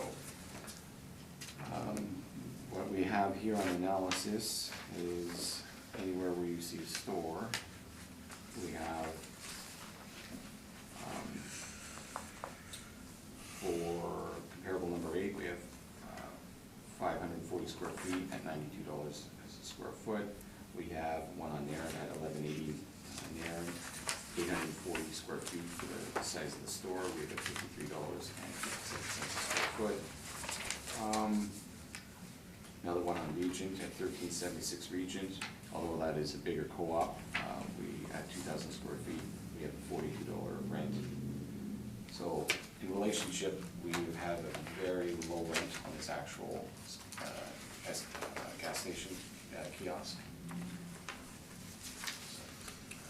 With that having said, from the comparables, we will go through each income stream. The income stream for car wash at 5,976 square feet at $7.84 a square foot gives us a potential rent of $46,852. We have a vacancy of 2%, which gives us effective gross income of $45,915. Our standard parameters for 2% for non-recoverables and shortfall at $450 gives us $44,459.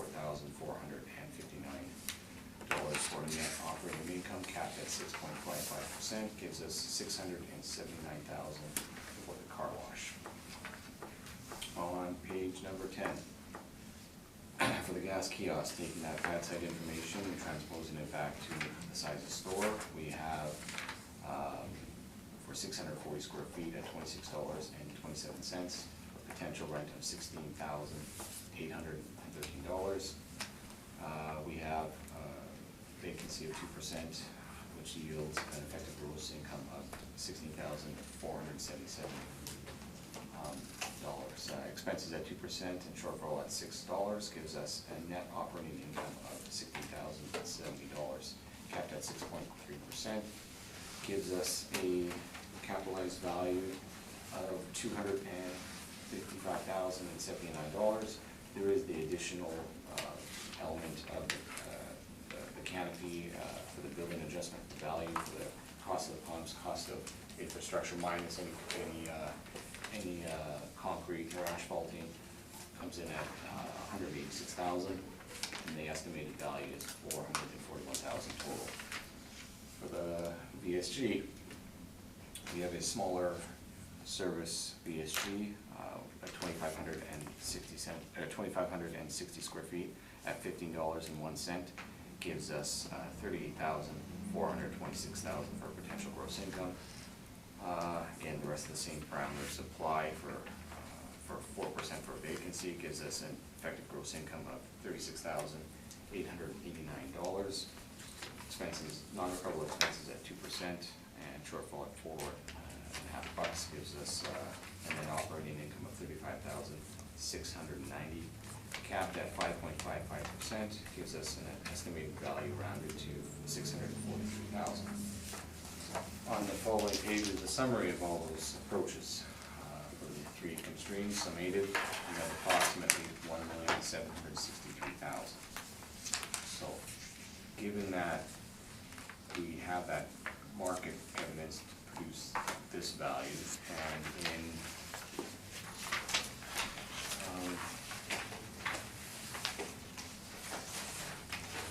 then when we qualified it, we had a mortgage taken out on the property of approximately $1.5 million. It seems pretty close. But going through the INE and the submission of the sales questionnaire that was submitted for that sale, the last sale that we have in May of 15, there's some irregularities in how they reported it. I'm not, people fill it out as best they can, but we take that information into account. We have our market parameters, and what we reported in the sales questionnaire seems to be suspect a little bit. So with that, I'm open to questions. Trevor, question?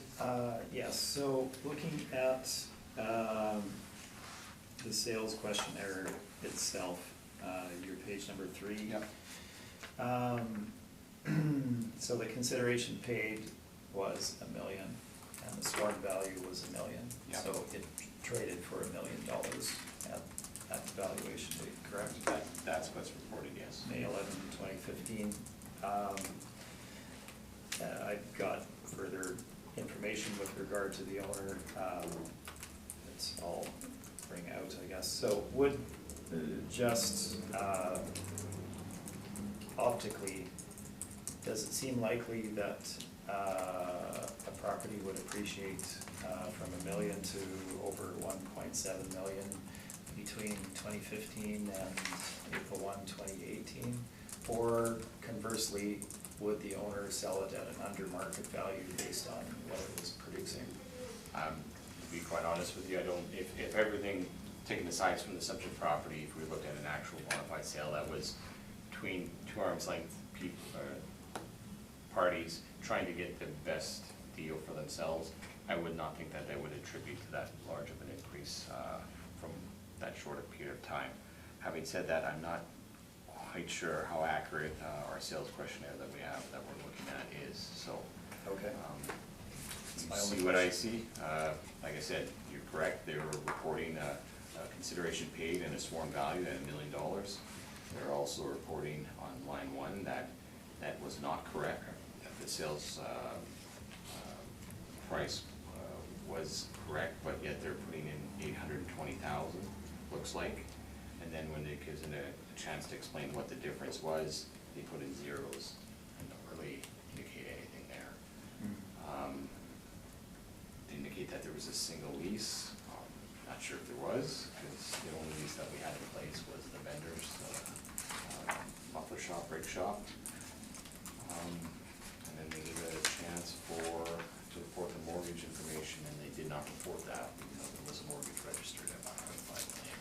So I'm not sure if it's the $1 million and the 1.5 included other matters, but there was a chance for them to declare what it was.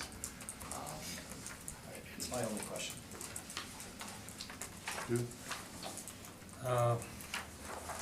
And the subsequent sale was post-reference.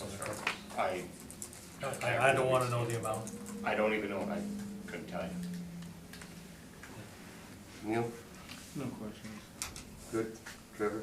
Your presentation? Sure. So, just very briefly, so just to speak to the sales questionnaire, and again, these are sent out to all owners. So, Ahmed Capital Base Inc. was owned by a gentleman named Ahmed. I had an exceptionally difficult time conversing with him. English is not his first language, so he has obviously duly filled out the forms and sent them in. Your seeing his best efforts, I guess, at completing that. I do not know what the 820,000 refers to. It's not the purchase price. It was bought for $1 million. He appears to have checked the wrong box with regard to were any other information included. So I think there has to be some leeway with regard to who is completing these and the knowledge that they have with which to do so. I've seen internally, I've seen people raised in Canada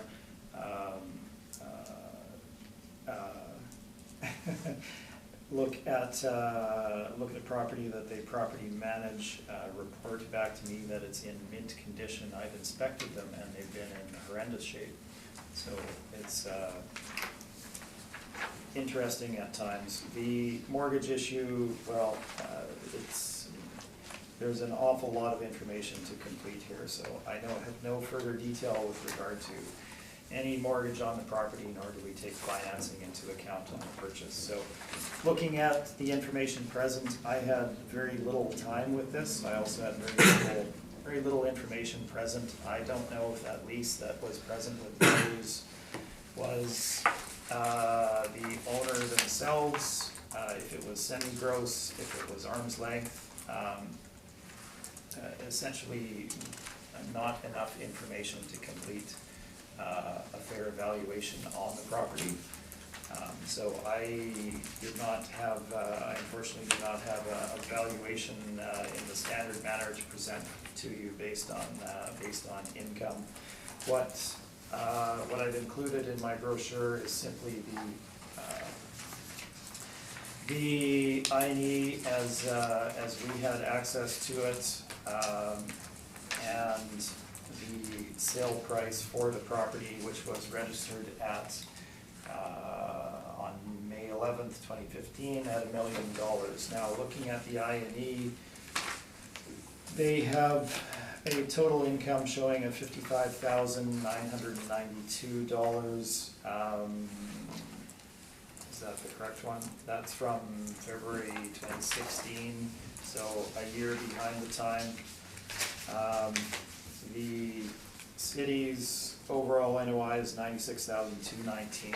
I don't know if that 55,000 takes the entire property into account, car wash, PSG, pumps, etc. I can't really place any reliance on that, other than to note that it is lower. What I've done here, sitting here today, is look at the sale price.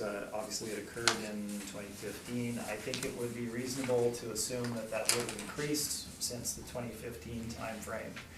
If you apply a 7% annual increase, which I think is probably a fair reflection of market, to that original $1 million purchase price, you come out to $1,225,000, and that's a 7% increase over the intervening 3 years. What was it again, 1 million? $1,225,000. Now, obviously that's a bit back of the envelope. I don't have income information to rely on in doing so, but I cannot see the property increasing from 1 million to 1.7 over that range of time, nor do I think that the original owner would sell it for an under market value at $1 million. They would obviously want to capitalize on their investment in that property. That's all I have for you today. Questions? Not really. I think you summed it up as good as you can. The sales questionnaire is suspect at best. We have a registered sale at 1 million. We have a mortgage at 1.5. Sales questionnaire that indicates somewhere below that 1 million. Neil, do you have any questions? No. Stu? No, I don't. Let's go to the last property. You said you had a recommendation of. Yes. $10.75 a day. $10.75 a day.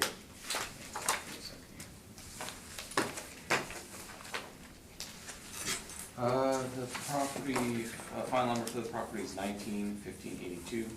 Roll number is 1306-03-78200. Civic address is 1075 Notre Dame.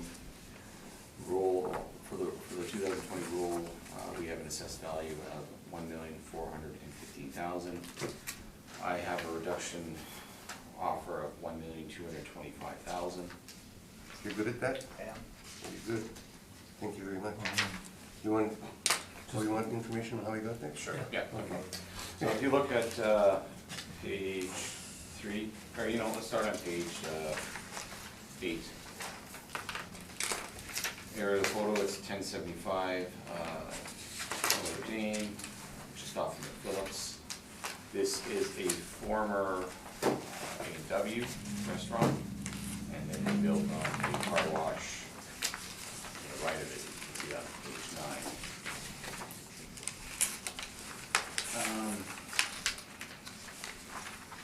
It is not a A&W anymore. It's non-chain restaurant in there now, with a car wash attached to it. So, when we do our model assessment, all model parameters, we can go back to page 3. Non-chain restaurant at 1715, and you can read through the sheet if you want. It comes to 760,000. If you go to income stream number 2 on page 4, we have the car wash. Again, $7.90. You can run through the numbers yourselves. It's $655,000. So we have about a $1.415 million market assessment. Assessment based on market parameters. Given the nature of the two, a little less than an investment quality type of property, I'm not too sure how many A&Ws have been formally converted to an other restaurant use, and then attached to it, we would have a car wash. Not really an investment vehicle, I think many people would consider. Seems kind of, I don't know why, but we'll leave it at that. We have a sale in 2016, fairly close to the reference date at 1.225 million, arm's length, bona fide sale. At that point, I think we can adjust it downward to the sale price, based on the kind of off-natured use of the property and our model, how we came up with our value. I don't think a sale price at 1.225 is unrealistic. So in this case, I think that sale is indicative of the market. We should use that. Well, Just one. Steve, he has a question. Oh, I'm No sorry. questions. Trevor, nothing? No questions. Just the sale in 2016, is that how the property is physically now? It was a car wash? Yes, it's and- still the exact same property. Okay, thank you. Neil? Nothing? Nothing? That concludes the matter. Thank you very much. Thank you. That was copy down. Thank you, gentlemen.